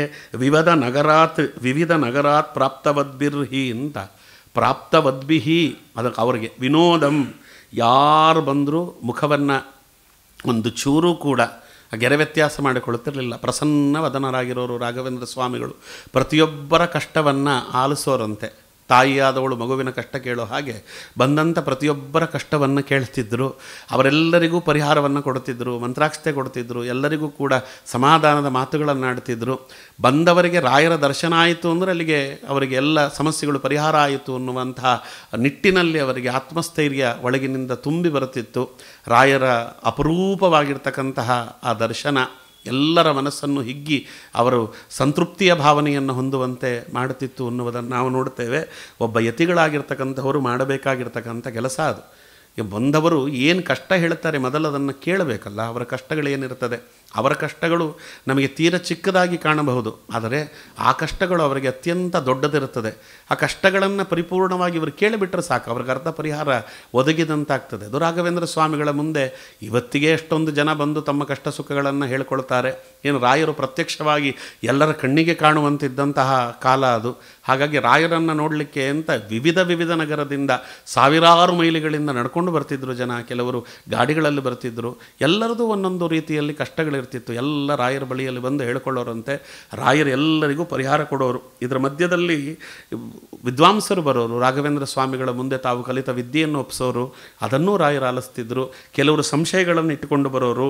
ತರ್ಕ ಶಬ್ದಾದಿಶಾಸ್ತ್ರೈ, ತರ್ಕಶಾಸ್ತ್ರದಲ್ಲಿ, ಶಬ್ದಶಾಸ್ತ್ರದಲ್ಲಿ, ಯಾವ್ಯಾವ ಶಾಸ್ತ್ರ 64 ವಿದ್ಯೆಗಳಲ್ಲಿ ಎಲ್ಲರಲ್ಲೂ ಕೂಡ ಸಂಶಯಗಳಿರ್ತಿತ್ತು. ಎಲ್ಲ ಸಂಶಯಗಳಿಗೂ ಕೂಡ ಪರಿಹಾರವನ್ನು ಕೊಡೋರಂತೆ. ವಿದ್ವದ್ರೂಪೈಹಿ, ಎಲ್ಲ ವಿದ್ವತ್ಪೂರ್ಣವಾಗಿರ್ತಕ್ಕಂಥ ಚರ್ಚೆ ಮಾಡಲಿಕ್ಕೆ ಅಂತ ಬರೋರು. ಅವರ ಹತ್ರ ಎಲ್ಲ ವಿದ್ವತ್ಪೂರ್ಣವಾಗಿರ್ತಕ್ಕಂಥ ಚರ್ಚೆಗಳನ್ನು ರಾಘವೇಂದ್ರ ಸ್ವಾಮಿಗಳು ಮಾಡೋರು. ಅದು ವಿನೋದಂ ಅಂತ ಒಂದು ಮಾತನ್ನು ಹಾಕಿದ್ದಾರೆ. ವಿನೋದ ಪ್ರಿಯರು ರಾಘವೇಂದ್ರ ಸ್ವಾಮಿಗಳು.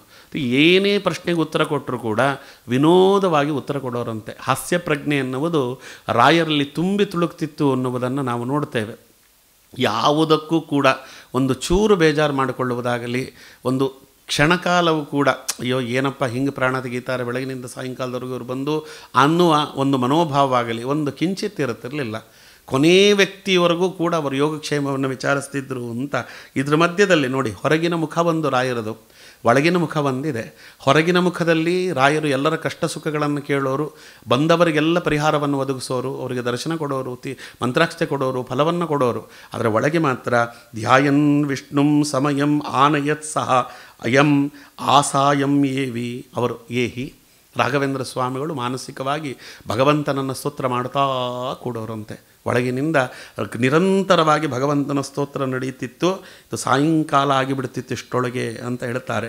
ಚಂದ್ರೋದಯವಾಗುವಾಗ ಅವರು ಬಂದು ಹೇಳೋರಂತೆ, ಸ್ವಾಮಿ ಚಂದ್ರೋದಯವಾಗುವ ಕಾಲ ಬಂತು, ನೀವು ಸ್ನಾನ ಮಾಡಬೇಕಲ್ಲ, ಆ ಸ್ನಾನಕ್ಕೆ ಅಂತ ಅದಕ್ಕೆ ನೀವು ಹೇಳಬೇಕಾಗತ್ತೆ ಅಂತ.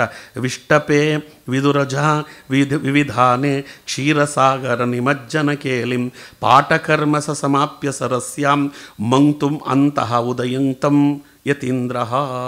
ಅದಕ್ಕೆ ವಿಷ್ಟಪೆ ವಿದುರುಚ ಅಲ್ಲಿ ವಿದಧಾನೆ, ಚಂದ್ರನ ಕಾಂತಿಯಿಂದ ಕ್ಷೀರ ಸಮುದ್ರದ ಸ್ನಾನದ ಆಟವನ್ನು ಮಾಡಿ ಅವರು ಇನ್ನೇನು ಮುಳುಗುವಂತಹ ಕಾಲ ಅದು, ಚಂದ್ರೋದಯವಾಗುವಂತಹ ಕಾಲ ಅಂತ. ಸೂರ್ಯ ಮುಳುಗಿ ಚಂದ್ರೋದಯವಾಗುವಂತಹ ಕಾಲ. ಸನ್ಯಾಸಿ ಶ್ರೇಷ್ಠದಾರ ರಾಘವೇಂದ್ರ ಸ್ವಾಮಿಗಳು ಆವಾಗ ಎಲ್ಲರ ಕಷ್ಟ ಕಾರ್ಪಣ್ಯಗಳನ್ನು ಕೇಳಿದ್ದನ್ನು ಮುಗಿಸಿ, ಪ್ರವಚನಗಳನ್ನು ಮುಗಿಸಿ, ಯಾರ್ಯಾರ ಸಂಶಯ ನಿವಾರಣೆ ಮಾಡಬೇಕು ಅವೆಲ್ಲ ಮನಸಿ ಕೆರೆಯಲ್ಲಿ ಹೋಗಿ ಅವಘಾನ ಸ್ನಾನ ಮಾಡಲಿಕ್ಕೆ ಸಿದ್ಧರಾಗ್ತಿದ್ರು ಅಂತ ಹೇಳ್ತಾರೆ. ಅವರು ಸ್ನಾನಾದಿಗಳನ್ನು ಮುಗಿಸಿ ಬರೋರಂತೆ. ಸ್ನಾನ ಕರ್ಮ ವಿರಚಯ್ಯ ವಾಸಾನೋ ವಾಸಸಿ ತ್ರಿಪದಯ ಸವಿತಾರಂ ವಂದತೆ ಸ್ಮ ತದನು ತತ್ ಅಶೇಷಂ ವಿಷ್ಣುಂ ಐಹತ ಸಮರ್ಪಿ ಹಿತಂ ಅರ್ಹಂ. ಅಲ್ಲಿ ಸ್ನಾನಕರ್ಮ ವಿರಚಯ್ಯ ವಸಾನೋ, ಸ್ನಾನ ಕಾರ್ಯವನ್ನು ಚೆನ್ನಾಗಿ ಮಾಡಿ, ವಾಸಸಿ ತ್ರಿಪದಯ ಸವಿತಾರಂ, 2 ಕಾವಿ ಶಾಟಿಯನ್ನು ಧರಿಸಿದ ಯತಿಶ್ರೇಷ್ಠರು, ವಂದತೆ ಸ್ಮತದನು ತ್ರಿತ್ ಅಶೇಷಂ, ಗಾಯತ್ರಿಯಿಂದ ಸವಿತೃನಾಮಕನಾಗಿರ್ತಕ್ಕಂಥ ಭಗವಂತನನ್ನು ಉಪಾಸನೆ ಮಾಡುವಂಥ ಮಹಾನುಭಾವರು, ಪೂಜ್ಯನಾಗಿರ್ತಕ್ಕಂತಹ ದೇವತಾ ಚಕ್ರವರ್ತಿಯಾದಂತಹ ಭಗವಂತನ ಸಾಯಂ ಪೂಜೆಗೆ ಸಿದ್ಧರಾಗ್ತಿದ್ರು ಅಂತ ವಿಷ್ಣುಂ ಐಹತ ಸಮರ್ಹಿತುಂ ಅರ್ಹಂ ಅಂತ ಹೇಳ್ತಾರೆ. ನೋಡಿ, ಇದೊಂದು ವಿಶೇಷ.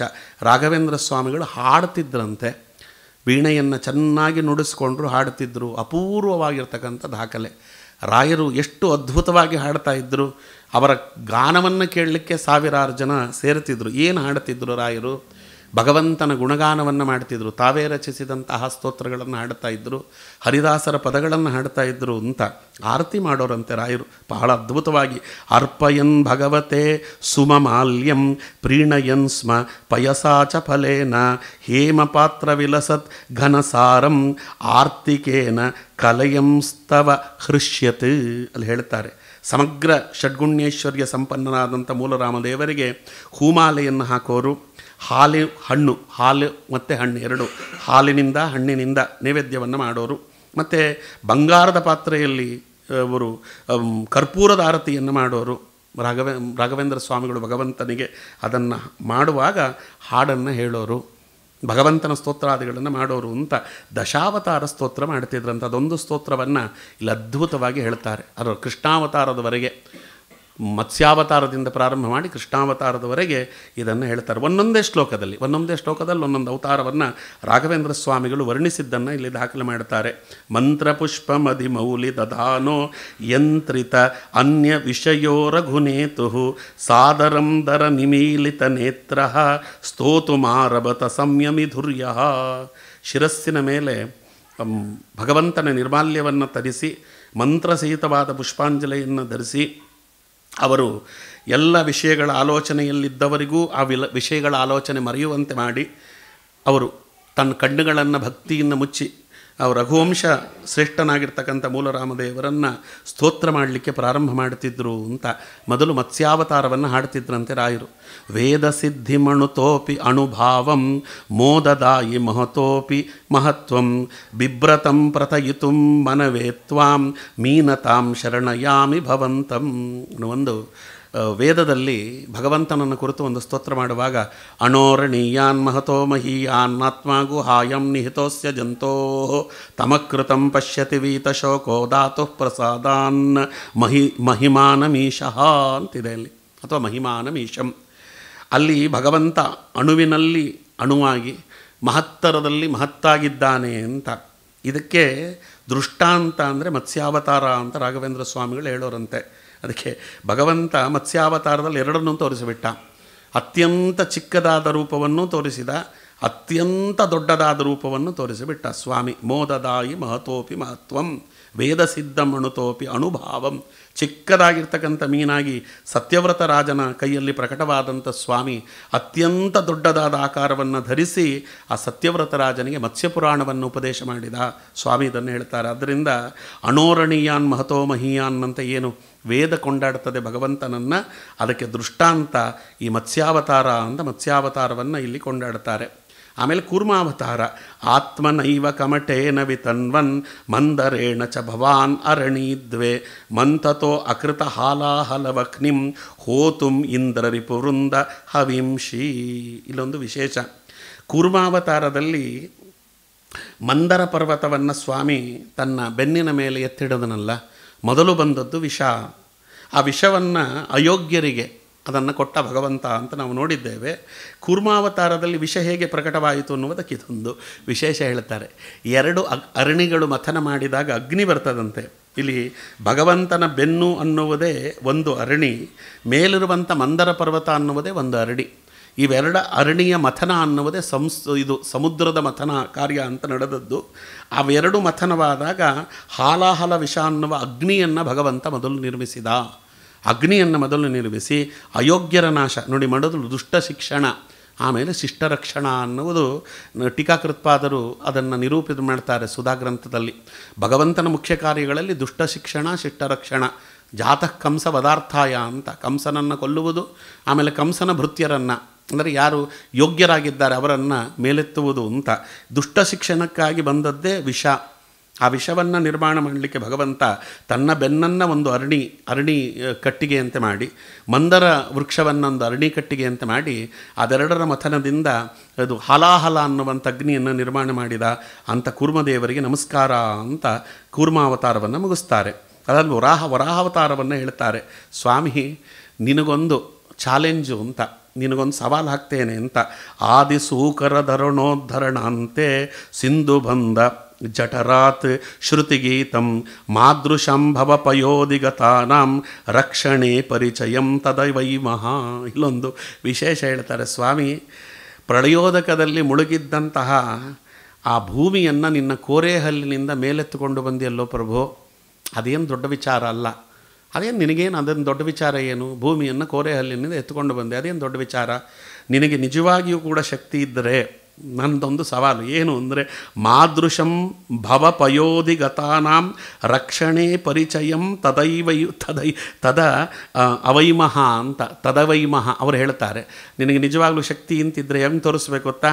ಭವಸಮುದ್ರದಲ್ಲಿ ಮುಳುಗಿರುವಂತಹ ನನ್ನನ್ನು ಪಾಪರಹಿತನನ್ನಾಗಿ ಮಾಡುವುದಕ್ಕೆ ಪಾಪದ ಸಹಿತವಾದ ನನ್ನನ್ನು ಮೇಲೆತ್ತೋ. ಸಂಸಾರ ಸಮುದ್ರದಲ್ಲಿ ಮುಳುಗಿರುವಂಥ ನನ್ನನ್ನು ನೀನು ಮೇಲೆತ್ತಿದರೆ ನೀನು ನಿಜವಾಗಿ ಭಕ್ತವತ್ಸಲ ಅನ್ನುವುದು ನಿರೂಪಿತವಾಗ್ತದೆ ಅಂತ. ಪ್ರಳಯೋದಕದಲ್ಲಿ ಮುಳುಗಿದ್ದಂಥ ಭೂಮಿಯನ್ನು ಕೋರೆಹಲ್ಲಿನಲ್ಲಿ ಎತ್ತುಕೊಂಡು ಬರೋದು ನಿನ್ನಂಥವನಿಗೇನು ದೊಡ್ಡದಲ್ಲ, ನನ್ನಂಥವನನ್ನು ಎತ್ತಬೇಕಲ್ಲ. ಪಾಪದಿಂದ ಸಹಿತವಾದ ಸಂಸಾರ ಸಮುದ್ರದಲ್ಲಿ ಮುಳುಗಿ ಹೋಗಿರುವ ನನ್ನಂಥವನನ್ನು ಮೇಲೆ ಎತ್ತಿದರೆ ಅದು ದೊಡ್ಡದು ನೋಡು ಸ್ವಾಮಿ ಅಂತ ಭಗವಂತನಲ್ಲಿ ಹಾಸ್ಯ ಮಾಡ್ತಾರೆ. ನರಸಿಂಹಾವತಾರವನ್ನು ಹೇಳ್ತಾರೆ. ತಮಗಾಗಿ ಭಗವಂತ ಅವತಾರ ಮಾಡಿದ್ದು ತಮ್ಮ ಮೂಲ ರೂಪ ಪ್ರಹ್ಲಾದರಾಜರ ರೂಪ. ನೋಡಿ, ಭಗವಂತ ಒಬ್ಬ ಪ್ರಹ್ಲಾದರಾಜರಿಗೋಸ್ಕರವಾಗಿ ಒಂದು ಅವತಾರವನ್ನೇ ಮಾಡಿಬಿಟ್ಟ.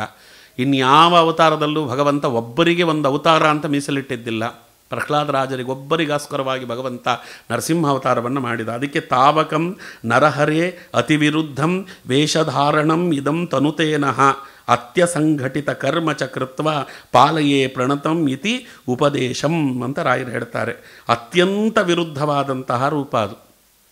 ಅದಕ್ಕೆ ಆ ರೂಪವನ್ನು ಹೇಳುವಾಗ ಭಾಗವತ ಹೇಳ್ತದಲ್ಲ, ಆ ರೂಪ ಹೇಗಿತ್ತು ನೋಡ್ರಿ. ಅದು ಹೇಳುವಾಗ ಸತ್ಯಂ ವಿಧಾತುಂ ನಿಜ ಭೃತ್ಯ ಭಾಷಿತಂ ವ್ಯಾಪ್ತಿಂಚ ಭೂತೇಶು ಅಖಿಲೇಶು ಚಾತ್ಮನಃ ಅದೃಶ್ಯತ ಅತ್ಯದ್ಭುತ ರೂಪ ಮುದ್ವಹನ್ ಸ್ತಂಭೆ ಸಭಾಯಾಂ ನ ಮೃಗಂ ನ ಮಾನುಷಂ. ಅದುವರೆಗೂ ಕಂಡು ಕೇಳರಿಯದೇ ಇದ್ದಂತಹ ರೂಪ ಅದು. ಇತ್ಲಗಡೆ ಪೂರ್ತಿ ಮೃಗವೂ ಅಲ್ಲ, ಇತ್ಲಗಡೆ ಪೂರ್ತಿ ಮನುಷ್ಯನೂ ಅಲ್ಲ. ನರಮೃಗ ರೂಪವನ್ನು ಭಗವಂತ ತಾನು ಧರಿಸಿಕೊಂಡು ಬಂದ. ಅದು ಹಿರಣ್ಯಕಶಿಪುವನ್ನು ಕೊಲ್ಲಿಕ್ಕೇನು ಆ ರೂಪವನ್ನು ಧರಿಸಿಕೊಂಡು ಬರಬೇಕಾದ ಅವಶ್ಯಕತೆ ಇರಲಿಲ್ಲ. ಆದರೆ ಇಲ್ಲಿ ರಾಯರು ಹೇಳ್ತಾರೆ, ತಾವಕಂ ನರಹರೇತಿ ವಿರುದ್ಧಂ ವೇಷಧಾರಣಮಿದಂ ತನುತೇನಃ. ಯಾಕೆ ಭಗವಂತ ಆ ರೂಪವನ್ನು ಧರಿಸಿಕೊಂಡು ಬಂದ ಅಂದರೆ ಅತ್ಯಸಂಘಟಿತ ಕರ್ಮಚಕೃತ್ವ ಪಾಲಯೇ ಪ್ರಣತಂ ಇತಿ ಉಪದೇಶಂ. ತನ್ನನ್ನು ನಂಬಿದವರಿಗೆ ಉದ್ಧಾರ ಮಾಡಲಿಕ್ಕೋಸ್ಕರವಾಗಿ, ತನ್ನನ್ನು ನಂಬಿದವರ ಉದ್ಧಾರ ಮಾಡಲಿಕ್ಕೆ ಸ್ವಾಮಿ ತಾನು ಎಂಥ ವಿರುದ್ಧ ಧರ್ಮವನ್ನು ಬೇಕಾದರೂ ಆಚರಣೆ ಮಾಡ್ತೇನೆ, ಎಂಥ ರೂಪವನ್ನು ಬೇಕಾದರೂ ಆಚರಣೆ ಮಾಡಿ ನನ್ನ ಭಕ್ತರನ್ನು ನಾನು ಉದ್ಧಾರ ಮಾಡುತ್ತೇನೆ ಅಂತ ಇಬ್ಬರು ಭಕ್ತರನ್ನು ಉದ್ಧಾರ ಮಾಡಿದ್ದಲ್ಲಿ. ಯಾಕೆಂದರೆ ವರ ಕೊಟ್ಟವರು ಬ್ರಹ್ಮದೇವರು, ಬ್ರಹ್ಮದೇವರ ವರವನ್ನೂ ಪರಿಪಾಲನೆ ಮಾಡಬೇಕು. ಬ್ರಹ್ಮದೇವರನ್ನು ಉದ್ಧಾರ ಮಾಡಿದಂತೆ.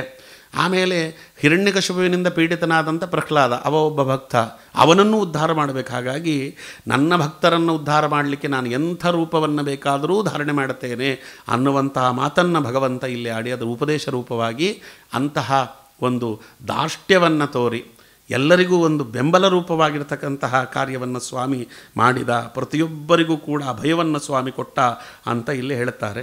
ಅಲ್ಲಿ ವಾಮನಾವತಾರವನ್ನು ವರ್ಣಿಸ್ತಾರೆ. ರಾಯರು ವರ್ಣಿಸುವ ರೀತಿಯೇ ಬೇರೆ. ಜಾನತಾಂ ನಿಜ ಮನಃ ಪರಮಾಣೌ ಮಾತುಮೇವ ಬಲಿ ನಿಗ್ರಹದಂಬಾತ್ ವಾಮನಂ ಯದಭವತ್ತವ ರೂಪಂ ತತ್ಸುಖೇನ ಭಗವಾನ್ ಹೃದಯ ಕುರ್ಮಃ. ಭಗವಂತನ ವಿರಾಟ್ ರೂಪ, ವಿಶ್ವರೂಪ ಅವೆಲ್ಲವನ್ನು ನೋಡಿ ನೋಡಿ ನೋಡಿ ಇಂಥ ಭಗವಂತನನ್ನು ನಾವು ಪೂಜಿಸ್ಲಿಕ್ಕಾಗಲ್ಲ. ಈ ಭಗವಂತ ನಮ್ಮ ಕೈಗೆ ಎಟಕಲ್ಲ. ಅಪಾದಮೌಳಿ ಪರ್ಯಂತರವಾಗಿ ಅವನ ಸ್ತೋತ್ರವನ್ನು ಮಾಡಲಿಕ್ಕಾಗಲ್ಲ, ಅವನ ಅಂಗ ಪ್ರತ್ಯಂಗಗಳ ದರ್ಶನ ಮಾಡಲಿಕ್ಕಾಗಲ್ಲ ಅಂತ ಸುಮಾರು ಜನ ಭಕ್ತರು ಧ್ಯಾನ ಮಾಡುವುದನ್ನೇ ಹೆಚ್ಚು ಕಮ್ಮಿ ಕೈಬಿಟ್ಟು ಬಿಟ್ಟಿದ್ರು ಅಂತ. ಬಲಿಯನ್ನು ಭಂಗಿಸುವುದು ನೆಪ ಭಗವಂತನಿಗೆ, ಬಲಿಯನ್ನು ಪಾತಾಳಕ್ಕೆ ತುಳಿಯುವುದು ನೆಪ. ಆದರೆ ಭಗವಂತ ಎಲ್ಲ ಭಕ್ತರಿಗೊಂದು ಅಭಯ ಕೊಟ್ಟಂತೆ, ನನ್ನದು ವಿರಾಟ್ ರೂಪ ಮಾತ್ರ ಅಲ್ಲ, ನನ್ನದು ವಾಮನ ರೂಪವೂ ಇದೆ. ನೀವು ಏನು ಧ್ಯಾನ ಮಾಡಬೇಕು ಅಂತ ಇಚ್ಛೆ ಪಡ್ತೀರೋ ಅಂಥ ರೂಪದಲ್ಲಿಯೇ ನಾನು ಪ್ರಕಟನಾಗಿ ಬರ್ತೇನೆ. ಪುಟ್ಟ ಪುಟ್ಟ ರೂಪ, ಪುಟ್ಟ ಪುಟ್ಟ ಕಾಲುಗಳು, ಪುಟ್ಟ ಪುಟ್ಟ ಕೈಗಳು, ಪುಟ್ಟದಾಗಿರ್ತಕ್ಕಂಥ ಮುಖ, ಇವೆಲ್ಲವೂ ಕೂಡ ಚಿಕ್ಕದಾದದ್ದು. ನಿಮ್ಮ ಬಿಂಬಮೂರ್ತಿ ಅತ್ಯಂತ ಸಣ್ಣದಾದ, ನೀವು ನಿಮ್ಮ ಉಪಾಸನೆಗೆ ಯೋಗ್ಯವಾಗಿರ್ತಕ್ಕಂಥದ್ದು ಅಂತ ಯಾವುದನ್ನು ಅಂದುಕೊಳ್ಳುತ್ತೀರಿ ಆ ರೂಪವನ್ನೂ ಧರಿಸಿಕೊಂಡು ನಾನು ನಿಮಗೆ ದರ್ಶನ ಕೊಡುತ್ತೇನೆ. ನಾನು ಬರೀ ವಿರಾಟ್ ರೂಪದಲ್ಲಿ ಮಾತ್ರ ದರ್ಶನ ಕೊಡುವವನಲ್ಲ, ವಾಮನನಾಗಿ ಬಂದೂ ದರ್ಶನ ಕೊಡುತ್ತೇನೆ ಅಂತ ಅವರ ಭಕ್ತರಿಗೆ ಸ್ವಾಮಿ ಅಭಯವನ್ನು ಕೊಟ್ಟ. ಅದಾದ ಮೇಲೆ ಎಲ್ಲ ಭಕ್ತರು ಕೂಡ ಭಗವಂತನ ರೂಪವನ್ನು ಮಾನಸಿಕವಾಗಿ ಧರಿಸಿದರಂತೆ. ಅಂತಹ ಅಪೂರ್ವವಾದ ರೂಪ ಅದು ವಾಮನ ರೂಪ ಅಂತ ಇಲ್ಲಿ ಹೇಳುತ್ತಾರೆ. ಆಮೇಲೆ ಪರಶುರಾಮ ದೇವರ ರೂಪ, ಚಂದ್ರಮಾ ಇವ ಭವೋ ರಚಯನ್ ನಕ್ಷತ್ರ ಯೋಗಂ ಅಪಿಯತ್ವಮಲಾಸಿ ತೇನ ಶಾಸ್ತ್ರಮಯ ಶೋ ಅಂಬುಜರಾಜ ಮುದ್ರಣಂ ತವ ಕೃತಿಂ ಬಹುಮನ್ಯೇ. ಚಂದ್ರವಂಶದಲ್ಲಿ ಬಂದದ್ದು ಆ ರೂಪ, ಅವರು ಪರಶುರಾಮ ದೇವರ ರೂಪ. ಅದಕ್ಕೆ ಹೇಳ್ತಾರೆ, ಚಂದ್ರ ಉದಯವಾದಾಗ ನಕ್ಷತ್ರಗಳೆಲ್ಲವೂ ಕೂಡ ಮರೆಯಾಗ್ತದೆ. ಒಂದು ಅರ್ಥದಲ್ಲಿ ಒಳ್ಳೆ ನಕ್ಷತ್ರಗಳು ಕಾಣುತ್ತೆ. ಪೂರ್ತಿ ಮರೆಯಾಗುವುದು ಸೂರ್ಯ ಉದಯವಾದಾಗ. ಅದೇ ನಕ್ಷತ್ರಗಳು ಕಾಣ್ತಾ ಇರ್ತದೆ. ಆ ನಕ್ಷತ್ರಗಳು ಕೆಲವು ಅಷ್ಟು ಪ್ರಭಾವ ಬೀರುವುದಿಲ್ಲ ಅಂತ ಚಂದ್ರನ ಬೆಳಕಿನ ಅಡಿಯಲ್ಲಿ ನಕ್ಷತ್ರಗಳೆಲ್ಲ ಮರೆಯಾಗುತ್ತೆ. ನೋಡ್ರಿ, ಪರಶುರಾಮ ದೇವರ ಅವತಾರವಾದದ್ದು ಸೂರ್ಯನಿಗೆ ಹೋಲಿಸಲಿಲ್ಲ, ಚಂದ್ರನಿಗೆ ಹೋಲಿಸಿದರು. ಯಾಕೆಂದರೆ ಎಲ್ಲ ಕ್ಷತ್ರಿಯರನ್ನು ಸಂಹಾರ ಮಾಡಲಿಕ್ಕೆ ಭಗವಂತ ತಾನು ಪರಶುರಾಮ ದೇವರ ಅವತಾರ ಮಾಡಲಿಲ್ಲ. ಅವ ದುಷ್ಟಕ್ಷತ್ರಿಯರನ್ನು ಮಾತ್ರ ಸಂಹಾರ ಮಾಡಲಿಕ್ಕೆ ಅವತಾರ ಮಾಡಿದ್ದು. ಅದಕ್ಕೆ ಅವನನ್ನು ಚಂದ್ರನಿಗೆ ಹೋಲಿಸಿದರು. ಯದ್ಯಪಿ ಚಂದ್ರವಂಶದಲ್ಲಿ ಬಂದದ್ದು ಆ ಪರಶುರಾಮ ದೇವರು, ಆ ಚಂದ್ರನಿಗೆ ಯಾಕೆ ಹೋಲಿಸ್ತಾರೆ ಅಂದರೆ ಚಂದ್ರ ಉದಯವಾದಾಗ ನಕ್ಷತ್ರಗಳು ಕಾಣ್ತವೆ, ಪೂರ್ತಿ ನಕ್ಷತ್ರ ಮರೆಯಾಗುವುದಿಲ್ಲ. ಆದರೆ ಒಂದು ಏನು ಅಂದರೆ ಅದಕ್ಕೊಂದು ಮಾತಿದೆ, ಏನು ಸಾವಿರಾರು ನಕ್ಷತ್ರಗಳು ಉದಯಿಸಿದರೂ ಕೂಡ ಕತ್ತಲನ್ನು ಕಳೆಯುವುದಿಲ್ಲ. ಏಕಃ ಚಂದ್ರ ತಮೋಹಂತಿ ನಚತಾರ ಗಣೋಪಿಚ ಅಂತ ಒಂದು ಮಾತು. ತಾರೆಗಳು ಸಾವಿರಾರು ಇರಬಹುದು, ಆದರೆ ಅದು ಕತ್ತಲೆ ಕಳೆಯುವುದಿಲ್ಲ. ಒಬ್ಬ ಚಂದ್ರ ಕತ್ತಲೆಯನ್ನು ಕಳೀತಾನೆ. ಅದಕ್ಕೆ ಒಬ್ಬ ಭಗವಂತ ನಮ್ಮ ಮನದಾಳದ ಕತ್ತಲೆಯನ್ನು ಕಳೆಯಬಹುದೇ ಹೊರತು ಎಷ್ಟು ಸಾವಿರಾರು ನಕ್ಷತ್ರಗಳಿದ್ದರೂ ಕತ್ತಲೆ ಕಳೆಯುವುದಿಲ್ಲ ಅಂತ. ಸಾವಿರಾರು ದೇವತೆಗಳಿರಬಹುದು, ಸಾವಿರಾರು ಗುರುಗಳಿರಬಹುದು, ಯಾರಿದ್ದರೂ ಕೂಡ ನಮ್ಮ ಅಂತರಂಗದ ಕತ್ತಲೆಯನ್ನು ಕಳೆಯುವವ ಭಗವಂತ ಒಬ್ಬನೇ ಅನ್ನುವುದನ್ನು ಎಲ್ಲರಿಗೂ ಒಂದು ರೀತಿಯಲ್ಲಿ ತಿಳಿಯಪಡಿಸುವುದಕ್ಕೆ ಸ್ವಾಮಿ ಪರಶುರಾಮ ರೂಪದಲ್ಲಿ ಬಂದ, ದುಷ್ಟಕ್ಷತ್ರಿಯರನ್ನು ಕೊಂದ, ಶಿಷ್ಟಕ್ಷತ್ರಿಯರನ್ನು ಪರಿಪಾಲನೆ ಮಾಡಿದ ಅಂತ ಇಲ್ಲಿ ಹೇಳ್ತಾರೆ. ರಾಮಾವತಾರವನ್ನು ಇಲ್ಲಿ ವರ್ಣಿಸ್ತಾರೆ. ತರಣಿ ದುರಿತ ನೀರ ನಿಧೆ ನ ಸೇತು ಭಾವಂ ಅಚಿರೇಣ ಇಯಾಸೋ ಭಾಸತೆ ತವ ವಿಭೋ ಕರುಣಯಾಹ ಪೂರ್ವರಂಗ ಇವ ದಕ್ಷಿಣ ಸೇತು. ಮೂಲರಾಮದೇವರನ್ನು ಪ್ರಾರ್ಥನೆ ಮಾಡ್ತಾರೆ. ಸ್ವಾಮಿ, ನೀನು ಸಮುದ್ರಕ್ಕೆ ಸೇತುವೆ ಕಟ್ಟಿಕೊಂಡು ಎಲ್ಲ ಕಪಿಗಳನ್ನು ದಾಟಿಸಿಕೊಂಡು ಹೋದೆ ಅಂತ ತೋರಿಸಿಬಿಟ್ಟೆ. ತಾರಣೆ ದುರಿತ ನೀರನಿದೆ ನ ಸೇತು ಭಾವಂ ಅಚಿರೇಣ ಇಯಾಸೋಹೋ. ಆದರೆ ನಿನಗೆ ಒಂದು ರೀತಿಯಲ್ಲಿ ಸವಾಲು. ಅದಕ್ಕೆ ವರಾಹ ದೇವರಿಗೆ ಸವಾಲು ಕೊಟ್ಟಂತೆ ಇಲ್ಲೊಂದು ಸವಾಲು ಏನು ಅಂದರೆ, ನೀ ಕರುಣಾಮಯಿ ಅಲ್ವಾ, ಕರುಣಾಕರ ಅಂತ ನಿನ್ನನ್ನು ಕರೀತಾರೆ. ರಾಮದೇವರಿಗೆ ಕರುಣಾಮಯಿ ಅಂತ ಹೆಸರಲ್ಲ. ಭಾಸತೆ ತವ ವಿಭೋ ಕರುಣಾಯಾಹ, ನೀ ಕರುಣಾಮಯಿ. ಅದಕ್ಕೆ ನನ್ನ ಪಾಪ ಸಮುದ್ರಕ್ಕೊಂದು ಸೇತುವೆ ಕಟ್ಟೋ ಸ್ವಾಮಿ. ಪಾಪ ಸಮುದ್ರಕ್ಕೊಂದು ಸೇತುವೆ ನಿರ್ಮಾಣವಾಗಿ ಬಿಟ್ಟರೆ ನಾನು ಅದನ್ನು ದಾಟಿಕೊಂಡು ಬಂದುಬಿಡ್ತೇನೋ. ಪಾಪ ಸಮುದ್ರವನ್ನು ಈಜಿಕೊಂಡು ಬರಲಿಕ್ಕಾಗಲ್ಲ, ಅಥವಾ ಯಾವುದೋ ದೋಣಿಯಲ್ಲಿ ಕೂತು ಬರಲಿಕ್ಕೂ ಆಗುವುದಿಲ್ಲ. ಯಾವುದು ನಿಜವಾದ ದೋಣಿ ಅಂತ ಗೊತ್ತಾಗುವುದಿಲ್ಲ. ಅದೇ ದೋಣಿಯಂತೆ ಕಾಣುವಂತಹ ಕೆಲವು ಕಲ್ಲಿನ ದೋಣಿಗಳಿರ್ತವೆ ಅಂತ. ಅದೇ ಮಜ್ಜಂತಿ ಅವಶಾರಾಜನ್ ನದ್ಯಾಮಶ್ಮ ಪ್ಲವಾನಿವ ಅಂತಾರೆ ವಾದಿರಾಜರು. ಆ ಮಾತನ್ನು ಜ್ಞಾಪಿಸ್ಕೊಳ್ಬೋದು. ಕಲ್ಲಿನಲ್ಲಿ ದೋಣಿ ನಿರ್ಮಾಣವಾಗಿರ್ತದೆ, ಹೊರಗಿನಿಂದ ನೋಡಲಿಕ್ಕೆ ಅದು ದೋಣಿಯಂತೆಯೇ ಕಾಣ್ತದಂತೆ. ಆದರೆ ಹತ್ತಿದ್ರೆ ಮುಳುಗೋಗ್ತದೆ ಅಂತ. ತಾನು ಮುಳುಗುವುದಲ್ಲದೆ ತನ್ನೊಳಗಿರುವಂಥ ಜನರನ್ನು ಮುಳುಗಿಸಿಬಿಡ್ತದೆ. ಅದರಂತೆ ಇರ್ತದೆ ಎಲ್ಲ ಮತಗಳು ಕೂಡ. ದುಷ್ಟ ಮತಗಳು ಹಾಗೆ ಇರೋದು, ಅದು ಮತದಂತೆ ಕಾಣ್ತದೆ, ಅದನ್ನು ಅವಲಂಬಿಸಿದವರನ್ನು ಮುಳುಗಿಸಿಬಿಡ್ತದೆ ಅಂತ. ಆದರೆ ಇಲ್ಲಿ ಭಗವಂತ ಎಂಥ ಕರುಣಾಳು ಅಂದರೆ, ನಿಮಗೆ ಆ ಸಮಸ್ಯೆ ಬೇಡ ಅನ್ನುವ ಕಾರಣಕ್ಕೋಸ್ಕರವಾಗಿ ಹೇಗೆ ಸಮುದ್ರಕ್ಕೆ ಸೇತುವೆ ಕಟ್ಟಿದನು, ಅವತ್ತಿನಿಂದ ಇವತ್ತಿನವರೆಗೂ ಅದೇ ರೆಕಾರ್ಡು. ಯಾರೂ ಸಮುದ್ರಕ್ಕೆ ಸೇತುವೆ ಕಟ್ಟುವ ಪ್ರಯತ್ನವನ್ನೂ ಮಾಡುವುದಿಲ್ಲ, ಅದು ಯೋಚನೆಯೇ ಮಾಡುವುದಿಲ್ಲ. ಅಂಥದ್ದನ್ನು ಭಗವಂತ ಮಾಡಿ ತೋರಿಸಿಬಿಟ್ಟ. ಅದಕ್ಕೆ ಭಗವಂತನಿಗೆ ಕರ್ತುಂ ಅಕರ್ತುಂ ಅನ್ಯತಾ ಕರ್ತುಮಪಿ ಸಮರ್ಥ ಅಂತಾರೆ. ಜನ ಯೋಚನೆಯೇ ಮಾಡಲಾಗದೇ ಇದ್ದದ್ದನ್ನು ಸ್ವಾಮಿ ಮಾಡಿ ತೋರಿಸಿಬಿಡ್ತಾನೆ. ನನ್ನ ಪಾಪ ಸಮುದ್ರಕ್ಕೊಂದು ಸೇತುವೆಯನ್ನು ಕಟ್ಟೋ ಸ್ವಾಮಿ. ತಾರಣಿ ದುರಿತ ನೀರನಿದೇ ನ ಸೇತು ಭಾವಂ ಅಚಿರೇಣ ಇಯಾಸಹೋ. ನಾನು ಪಾಪ ಸಮುದ್ರವನ್ನು ದಾಟ್ಕೊಂಡು ಬಂದುಬಿಡ್ತೇನಲ್ಲ ಸ್ವಾಮಿ, ಅದಕ್ಕೊಂದು ಸಮುದ್ರ ನಿರ್ಮಾಣ ಮಾಡು ಅನ್ನುವ ಅರ್ಥದಲ್ಲಿ ಮೂಲ ರಾಮದೇವರನ್ನು ಪ್ರಾರ್ಥನೆ ಮಾಡ್ತಾರೆ. ಕೃಷ್ಣಾವತಾರ ಅವರಿಗೆ ಅತ್ಯಂತ ಪ್ರಿಯವಾದಂಥ ಅವತಾರ. ಕೃಷ್ಣ ಎಲ್ಲರಿಗೂ ಪ್ರಿಯನೇ. ಅದಕ್ಕೆ ಕೃಷ್ಣಾವತಾರವನ್ನು ಯಾಕೆ ಸ್ವಲ್ಪ ವಿಶೇಷವಾಗಿ ಇಲ್ಲಿ ವರ್ಣಿಸ್ತಾರೆ ಅಂತ ಕೇಳಿದರೆ, ರಾಯರು ಕೃಷ್ಣನ ಯಾವ ಲೀಲೆಗಳನ್ನೂ ವಿಶೇಷವಾಗಿ ಇಲ್ಲಿ ಉಲ್ಲೇಖ ಮಾಡದೆ ಅವ ಸುಧಾಮನನ್ನು ಉದ್ಧಾರ ಮಾಡಿದ್ದನ್ನು ಮಾತ್ರ ಹೆಚ್ಚು ಇಲ್ಲಿ ಉಲ್ಲೇಖ ಮಾಡ್ತಾರೆ. ಯಾಕೆಂದರೆ ತಾವು ಪೂರ್ವಾಶ್ರಮದಲ್ಲಿ ಸುಧಾಮನಂತಿದ್ದವರೇ. ತ್ವಂ ಕುಚೇಲ ಮುನಿಂ ಈಶ ಕುಚೇಲಾದ್ಯ ಅರ್ಪಣೇನ ಕೃತವಾನ್ ಅಕುಚೇಲಂ ಸೋ ಅಭವತ್ ತತ್ ಅಪಿ ಚಾರು ಕುಚೇಲ ಅಲಂಕೃತಃ ಇತಿ ತತ್ ಇದಂ ಅದ್ಭುತಮಾಸೀತ್. ಚಿಂದಿ ಬಟ್ಟೆಯನ್ನು ಉಟ್ಟುಕೊಂಡು ಬಂದವಾವ. ಎಂಥವ ಕುಚೇಲ. ಹೆಚ್ಚು ಕಮ್ಮಿ ರಾಯರ ಪೂರ್ವಾಶ್ರಮವೂ ಕೂಡ ಅದೇ ರೀತಿ ಇತ್ತಲ್ಲ. ಪೂರ್ವಾಶ್ರಮದಲ್ಲಿ 5 ವರ್ಷಗಳ ಕಾಲ 15 ದಿನಕ್ಕೆ 60 ಊಟ ಮಾಡಿಕೊಂಡು ಬದುಕಿದವರು ರಾಯರು ವೆಂಕಟನಾಥ ಆಚಾರ್ಯರಾಗಿದ್ದಾಗ ಅನ್ನುವುದನ್ನು ನಾವು ನೋಡ್ತೇವೆ. ವೆಂಕಟನಾಥ ಭಟ್ಟರಾಗಿದ್ದಾಗ ಅಂಥದ್ದು ಅಂತ ತಮ್ಮನ್ನು ಕುಚೇಲನಿಗೆ ಹೋಲಿಸ್ಕೊಳ್ತಾರೆ. ಅದು ಅನುಭವ ಅವ್ರಿಗಾಗಿದೆ ಅಂತ. ಅದಕ್ಕೆ ರಾಯರು ಕೇಳಿದ್ದನ್ನೆಲ್ಲ ಯಾಕೆ ಕೊಡ್ತಾರೆ ಅಂದರೆ, ಅವರಿಗೆ ಆ ಬಡತನ ಅಂದರೆ ಏನು ಅಂತ ಗೊತ್ತಿದೆ. ಯದ್ಯಪಿ ಹೊರಗಿನ ಲೋಕಕ್ಕೆ ಬಡತನವನ್ನು ಅನುಭವಿಸಿದವರಂತೆ ನಟನೆ ಮಾಡಿದರೂ ಒಳಗಿನಿಂದ ಅವರೇನು ಕ್ಲೇಶ ಪಡಲಿಲ್ಲ. ಆದರೆ ಅದರ ಸಂಪೂರ್ಣವಾಗಿರ್ತಕ್ಕಂಥ ಪರಿಚಯ ಅಂತೂ ನನಗಿದೆಯಪ್ಪ. ಅದಕ್ಕೆ ನನ್ನ ಬಳಿಯಲ್ಲಿ ಕೈಚಾಚಿ ಬಂದವರನ್ನು ಯಾರನ್ನೂ ನಾನು ಬರಿ ಕೈಯಲ್ಲಿ ಕಳಿಸುವುದಿಲ್ಲ ಅಂತ ರಾಯರದೊಂದು ಪ್ರತಿಜ್ಞೆ ಇದೆ. ಅದಕ್ಕೋಸ್ಕರ ಅಂತ ಅದಕ್ಕೆ ಎಂಥದ್ದು ಚಿಂದಿ ಬಟ್ಟೆಯನ್ನು ಹಾಕ್ಕೊಂಡು ಬಂದಿದ್ದವ ಕುಚೇಲ. ಅವನಿಗೆ ಉಟ್ಕೊಳ್ಳಿಕ್ಕೆ ಬಟ್ಟೆಯೂ ಇರಲಿಲ್ಲ ಅಂತ. ಅದಕ್ಕೆ ಯಾರು ನೀವು ಅಂತ ಕೇಳಿದ್ರಂತೆ ಕುಚೇಲನಿಗೆ. ನೀವು ಯಾರು ಅಂತ. ನಾನು ಕೃಷ್ಣನ ಸ್ನೇಹಿತ ಬಂದಿದ್ದೇನೆ ಅಂತ ವಿಸಿಟಿಂಗ್ ಕಾರ್ಡು ಅಂತ ಕೊಡ್ತಾರೆ ಇವತ್ತು. ಆ ವಿಸಿಟಿಂಗ್ ಕಾರ್ಡನ್ನು ತೊಗೊಂಡೋಗಿ ಕೊಡೋದು ಅಂತ. ಇಂಥವ್ರು ಬಂದಿದ್ದಾರೆ ನೋಡಿ ಅಂತ ಹೇಳಿದರೆ ಆ ವಿಸಿಟಿಂಗ್ ಕಾರ್ಡಿನಲ್ಲಿ ಅವರು ಯಾರು, ಅವರ ಕ್ವಾಲಿಫಿಕೇಷನ್ ಏನು, ಅವರ ಅಡ್ರೆಸ್ ಏನು ಎಲ್ಲ ಇರ್ತದಲ್ಲ. ಸುಧಾಮ ಒಂದು ವಿಸಿಟಿಂಗ್ ಕಾರ್ಡ್ ಕೊಟ್ಟಿದ್ದ ಅಂತ ಪುರಾಣ ಹೇಳ್ತದೆ. ಏನು ಹೇಳಿದ ಅಂದರೆ, ಆದಿ ಮಧ್ಯಾಂತ ಶೂನ್ಯಸ್ತ್ವಂ ಸಹಸ್ರಾಕ್ಷ ಗುಣಾಕರ ನಾನು ಮೋದಯಸೆ ದೇವ ಮದ್ವಸ್ತ್ರ ಸದೃಶೋ ಭವಾನ್ ಅಂತ ಬರೆದಿದ್ದನಂತೆ. ಅದರಲ್ಲಿ ಭಗವಂತ ಆದಿ ಮಧ್ಯಾಂತ ಶೂನ್ಯ, ಅವನಿಗೆ ಆದಿ ಮಧ್ಯ ಇಲ್ಲ ಅಲ್ವಾ. ಆಮೇಲೆ ಎರಡನೇದು, ಅವನು 1000 ಕಣ್ಣುಗಳನ್ನುಳ್ಳವ ಸ್ವಾಮಿ. ಗುಣಗಳಿಗೆ ಆಕರನಾದವ ಅಂತ. ಗುಣಗಳಿಗೆ ಆಕರನಾದವ, ಅನೇಕ ಕಣ್ಣುಗಳುಳ್ಳವ, 1000 ಕಣ್ಣುಗಳುಳ್ಳವ, ಆದಿ ಮಧ್ಯಾಂತ ಶೂನ್ಯ. ಹೆಂಗಿದೆ ಅಂತ ಕೇಳಿದ್ರೆ ನನ್ನ ಮಡಪಂಚೆ ಇದ್ದಾಗಿದೆ ಅಂತ. ಅದು ಅವನ ಮಡಪಂಚೆಗೂ ಹಾಗೆ ಅಂತೆ. ಅದು ಆದಿ ಯಾವುದು ಮಧ್ಯ ಯಾವುದು ಅಂತ ಗೊತ್ತಾಗ್ತಿರಲಿಲ್ಲ ಅಂತ ಮಡಪಂಚೆ ಉಟ್ಟುಕೊಂಡು ಬಂದಿದ್ದ. 1000 ತೂತುಗಳಿದ್ದವು, ಅದು ತೂತುಗಳಿಗೆ ಕಣ್ಣು ಅಂತ. ಅದಕ್ಕೆ 1000 ಕಣ್ಣುಗಳಂತಿರುವಂತೆ 1000 ತೂತುಗಳಿವೆ ನನ್ನ ವಸ್ತ್ರದಲ್ಲಿ. ಗುಣ ಅಂದರೆ ಅದಕ್ಕೆ ದಾರಕ್ಕೆ ಗುಣ ಅಂತ ಹೆಸರು. ಗುಣಗಳಿಗೆ ಆಕರವಾಗಿದೆ ಅಂತ. ಭಗವಂತ ಗುಣಗಳಿಗೆ ಆಶ್ರಯ, ನನ್ನ ಮಡಪಂಚಿಯು ಕೂಡ ದಾರಗಳಿಗೆ ಆಶ್ರಯವಾಗಿದೆ. ಅದಕ್ಕೆ ಮದ್ವಸ್ತ್ರ ಸದೃಶೋ ಭವಾನ್ ಅಂತ ಬರೆದು ಗಳಿಸಿದ್ದನಂತೆ. ನನ್ನ ಮಡಪಂಚೆಗೆ ಸದೃಶನಾಗಿರುವಂಥ ಕೃಷ್ಣ, ನಿನ್ನ ಸ್ನೇಹಿತ ಬಂದಿದ್ದೇನೆ ಅಂತ ಹೇಳಿದ್ದ. ಕೃಷ್ಣ ಪರಮಾತ್ಮ ಅವನನ್ನು ಹೇಗೆ ನಡೆಸಿಕೊಂಡ. ಅವನು ಚಿಂದಿ ವಸ್ತ್ರವನ್ನು ಉಟ್ಟುಕೊಂಡು ಬಂದಿದ್ದವನಿಗೆ ಪೀತಾಂಬರವನ್ನು ಕೊಟ್ಟ ಸ್ವಾಮಿ. ಅವನು ಒಂದು ಹೊತ್ತು ಊಟ ಮಾಡಿರಲಿಲ್ಲ. ಅವ ಸರಿಯಾದ ಊಟ ಏನು ಅನ್ನುವುದೇ ಅರ್ಥವಾಗದೇ ಇರುವಂತಹ ಒಬ್ಬ ಪುರುಷ ಅವ. ನೋಡಿ, ಯಾರು ಏನು ಕೇಳ್ತಾರೆ ಭಗವಂತ ಅದನ್ನು ಕೊಡ್ತಾನೆ. ಅವನ ಕಷ್ಟಗಳಿಗೆ ಅವನು ಎಂದೂ ಕೂಡ ಭಗವಂತನನ್ನ ಕಷ್ಟ ನನ್ನನ್ನು ಪರಿಹಾರ ಮಾಡುವಂತವ ಕೇಳಲೇ ಇಲ್ಲ. ಸ್ಮರತಃ ಪಾದಕಮಲಂ ಆತ್ಮಾನಮಿ ಯಚ್ಚತಃ ಕಿಂ ಅನ್ವರ್ಥ ಕಾಮಾನ್ ಭಜತೋ ನಾತಿ ಅಭಿಷ್ಟಾನ್ ಜಗದ್ಗುರು ಅಂತ ಭಾಗವತ ಅದನ್ನು ಸುಧಾಮನ ಚರಿತ್ರೆಯನ್ನು ಹೇಳುವಾಗ ಅದನ್ನು ಹೇಳುತ್ತದೆ. ಏನು ಒಂದು ದಿನವೂ ಕೂಡ ಸ್ವಾಮಿ ನನ್ನ ಈ ಬಡತನವನ್ನು ಪರಿಹಾರ ಮಾಡು ಅಂತ ಕೇಳಿದವನಲ್ಲ. ರಾಯರು ಪೂರ್ವಾಶ್ರಮದಲ್ಲಿ ಒಂದು ದಿನ ಅದನ್ನು ಕೇಳಲಿಲ್ಲ. ಏನು ಕಮ್ಮಿ ಆಗಿತ್ತು ರಾಯರಿಗೆ? ಏನು ಕಮ್ಮಿ ಆಗಿತ್ತು? ಸಾಲಂಕಾರಕ ಕಾವ್ಯ ನಾಟಕ ಕಲಾ ಕಾಣಾದ ಪಾತಂಜಲ ತ್ರಯರ್ಥ ಸ್ಮೃತಿ ಜೈವಿನೀಯ ಕವಿತಾ ಸಂಗೀತ ಪಾರಂಗತಃ ಅಂತ 64 ವಿದ್ಯೆಗಳಲ್ಲಿ ಸರಿಸಾಟಿ ಇಲ್ಲದೆ ಇರತಕ್ಕಂತಹ ಪಾಂಡಿತ್ಯ, ತಲಸ್ಪರ್ಶಿಯಾದ ಪಾಂಡಿತ್ಯ. ಒಂದೇ ಒಂದು ವಿದ್ಯೆಯನ್ನವರು ಎನ್ಕ್ಯಾಶ್ ಮಾಡಿಕೊಂಡು ಬಿಟ್ಟಿದ್ದರು. ಅವತ್ತಿನ ಕಾಲದ ರಾಜರುಗಳು ಅವರನ್ನು ಸಿಂಹಾಸನದ ಮೇಲೆ ಕೂಡಿಸಿ ರತ್ನಾಭಿಷೇಕ ಮಾಡಿಬಿಡ್ತಿದ್ರು. ಒಂದು ದಿನ ರಾಘವೇಂದ್ರ ಸ್ವಾಮಿಗಳು ತಾವು ಯಾವುದನ್ನು ಪೂರ್ವಾಶ್ರಮದಲ್ಲಿ ತೋರಿಸ್ಕೊಡ್ಲಿಲ್ಲ. ಹಾಡಿದರೆನ್ನೊಡೆಯನ ಹಾಡುವೆ, ಪಾಡಿದರೆನ್ನೊಡೆಯನ ಪಾಡುವೆ, ಕಾಡಿದರೆನ್ನೊಡೆಯನ ಕಾಡುವೆ, ಎನ್ನ ಒಡೆಯಂಗೆ ಎನ್ನ ಒಡಲ ತೋರುವೆ ಅಂತ ಪುರಂದರದಾಸರ ಕೀರ್ತನೆ ಇದ್ದಾಗೆ ಅವರ ಎಲ್ಲ ವಿದ್ಯೆಗಳು ಕೂಡ ಕೇವಲ ಭಗವಂತನಿಗೆ ಮೀಸಲು. ಅವರದಕ್ಕೆ ರಾಘವೇಂದ್ರ ವಿಜಯದಲ್ಲಿ ವರ್ಣಿಸುವಾಗ ಒಂದು ದಿನ ಅಂಗಾರಕ್ಷತೆ ಇಲ್ಲದೆ ಹೊರಗೆ ಬರ್ತಿರಲಿಲ್ಲ ಅಂತ. ಊಟವೇ ಆಗ್ತಿರಲಿಲ್ಲ.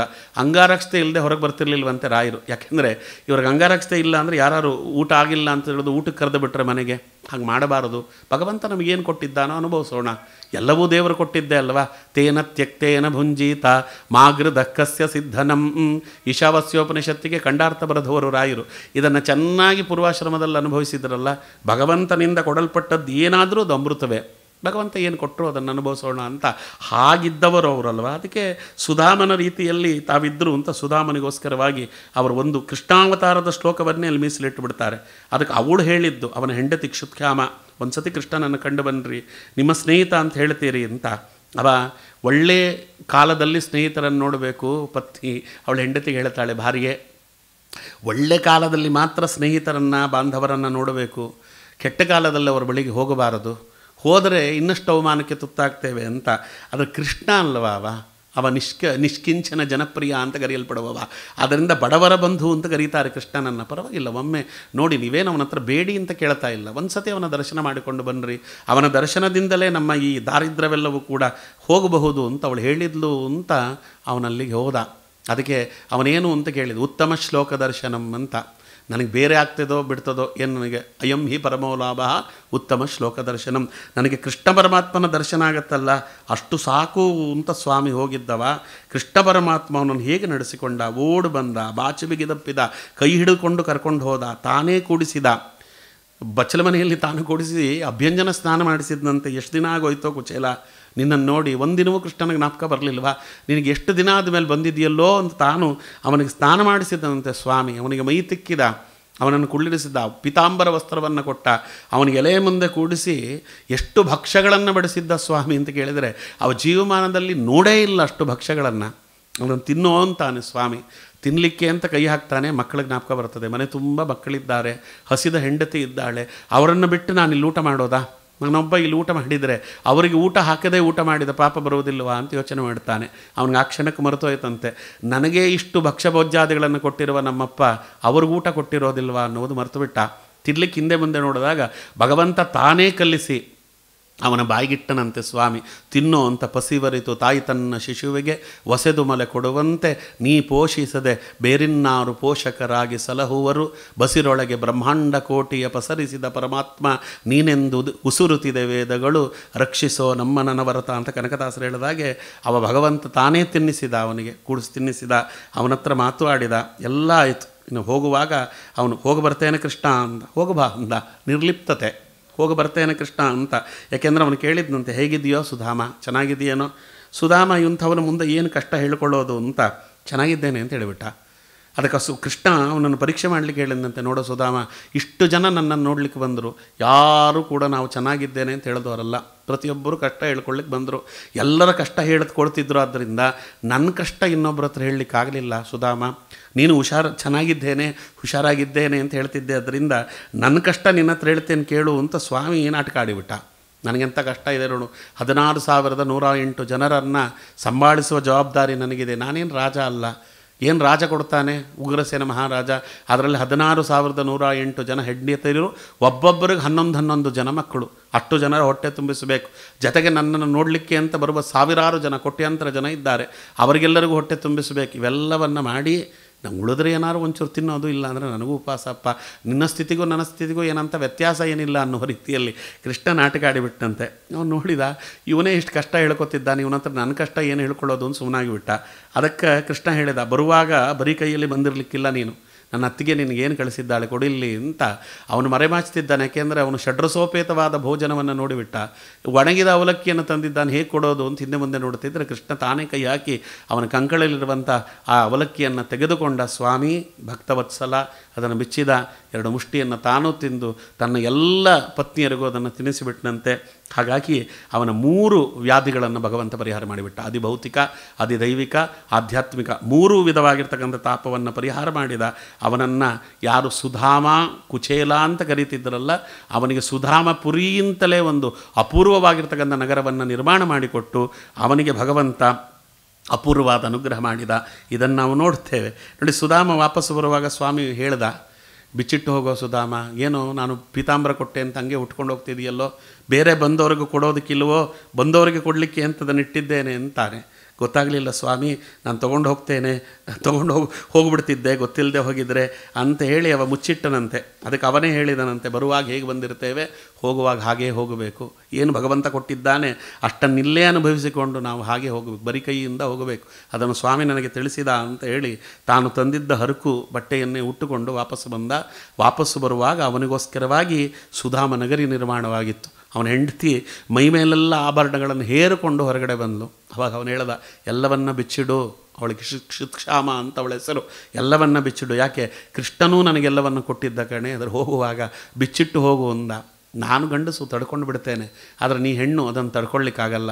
ಕೊಟ್ಟ ಕೃಷ್ಣ ಯಾವಾಗ ಅದನ್ನು ಕಿತ್ಕೊಡ್ತಾನೋ ಗೊತ್ತಿಲ್ಲ. ಕೊಟ್ಟ ದೇವರು ಕೊಂಡು ಹೊಯ್ಯಲು ಕುಟ್ಟಿಕೊಂಡು ಅಳುವುದು ಯಾಕೋ ಅಂತ ಪುರಂದರದಾಸರು ಹೇಳ್ತಾರೆ. ಯಾವಾಗ ವಾಪಸ್ ತೆಗೆದುಕೊಂಡು ಬಿಡ್ತಾನೋ ಗೊತ್ತಿಲ್ಲ. ಆದ್ದರಿಂದ ನಾವು ನಿಸ್ಪೃಹರಾಗಿ ಬದುಕಬೇಕು, ನಿರ್ಲಿಪ್ತರಾಗಿ ಬದುಕಬೇಕು ಅಂತ ಹಾಗೆ ಬದುಕಿದನಲ್ಲ ರಾಘವೇಂದ್ರ ಸ್ವಾಮಿಗಳು. ಅದೇ ರೀತಿಯಲ್ಲಿ ತಾವು ಜೀವನ ಮಾಡಿದವರು. ಅವರಿಗೆ ಸುಧಾಮನಗರಿ ಸಿಕ್ಕಿತು, ಇವರಿಗೆ ವೇದಾಂತ ಸಾಮ್ರಾಜ್ಯದ ಅಧಿಪಟ್ಟ ಸಿಕ್ಕಿತು ಅನ್ನುವುದನ್ನು ನೋಡುತ್ತೇವೆ. ಇದಾದ ಮೇಲೆ ರಾಯರು ಈ ಸ್ತೋತ್ರವನ್ನು ಮುಗಿಸ್ತಾರೆ. ವಿದ್ವಾಂಸರು, ಕವಿಗಳು ಎಲ್ಲರೂ ಕೂಡ ರಾಯರನ್ನು ಸೇವೆ ಮಾಡುತ್ತಾರೆ. ರಾಯರು ವಿಶೇಷವಾಗಿ ಪ್ರತಿಯೊಬ್ಬರಿಗೂ ಕೂಡ ಅವರವರ ಯೋಗ್ಯತಾನುಸಾರವಾಗಿ ಅವರಿಗೆ ಅನುಗ್ರಹ ಮಾಡ್ತಿದ್ದರು, ಚಾಟೋಕ್ತಿಗಳಿಂದ ಎಲ್ಲರನ್ನು ರಂಜಿಸ್ತಿದ್ದರು ಅಂತ ಹೇಳ್ತಾರೆ. ಇದಾದ ಮೇಲೆ ರಾಘವೇಂದ್ರ ಸ್ವಾಮಿಗಳು 12 ಗಂಟೆ ಆಗೋದಂತೆ ರಾತ್ರಿ ಹೆಚ್ಚು ಕಮ್ಮಿ. ಅವರು ತಾವು ಪವಡಿಸಬೇಕಾದರೆ, ಅಂದರೆ ವಿಶ್ರಾಂತಿಗೆ ಹೋಗಬೇಕಾದ್ರೆ ಬೆಳಗ್ಗೆ 3-3:30 ಪ್ರಾರಂಭವಾದರೆ, ಅಥವಾ 2:30 ಹತ್ತತ್ರ ಅಲ್ಲಿ 3 ಗಂಟೆಯಿಂದ ಪ್ರಾರಂಭ ಅಂತ ಇಟ್ಕೊಳ್ಳೋಣ.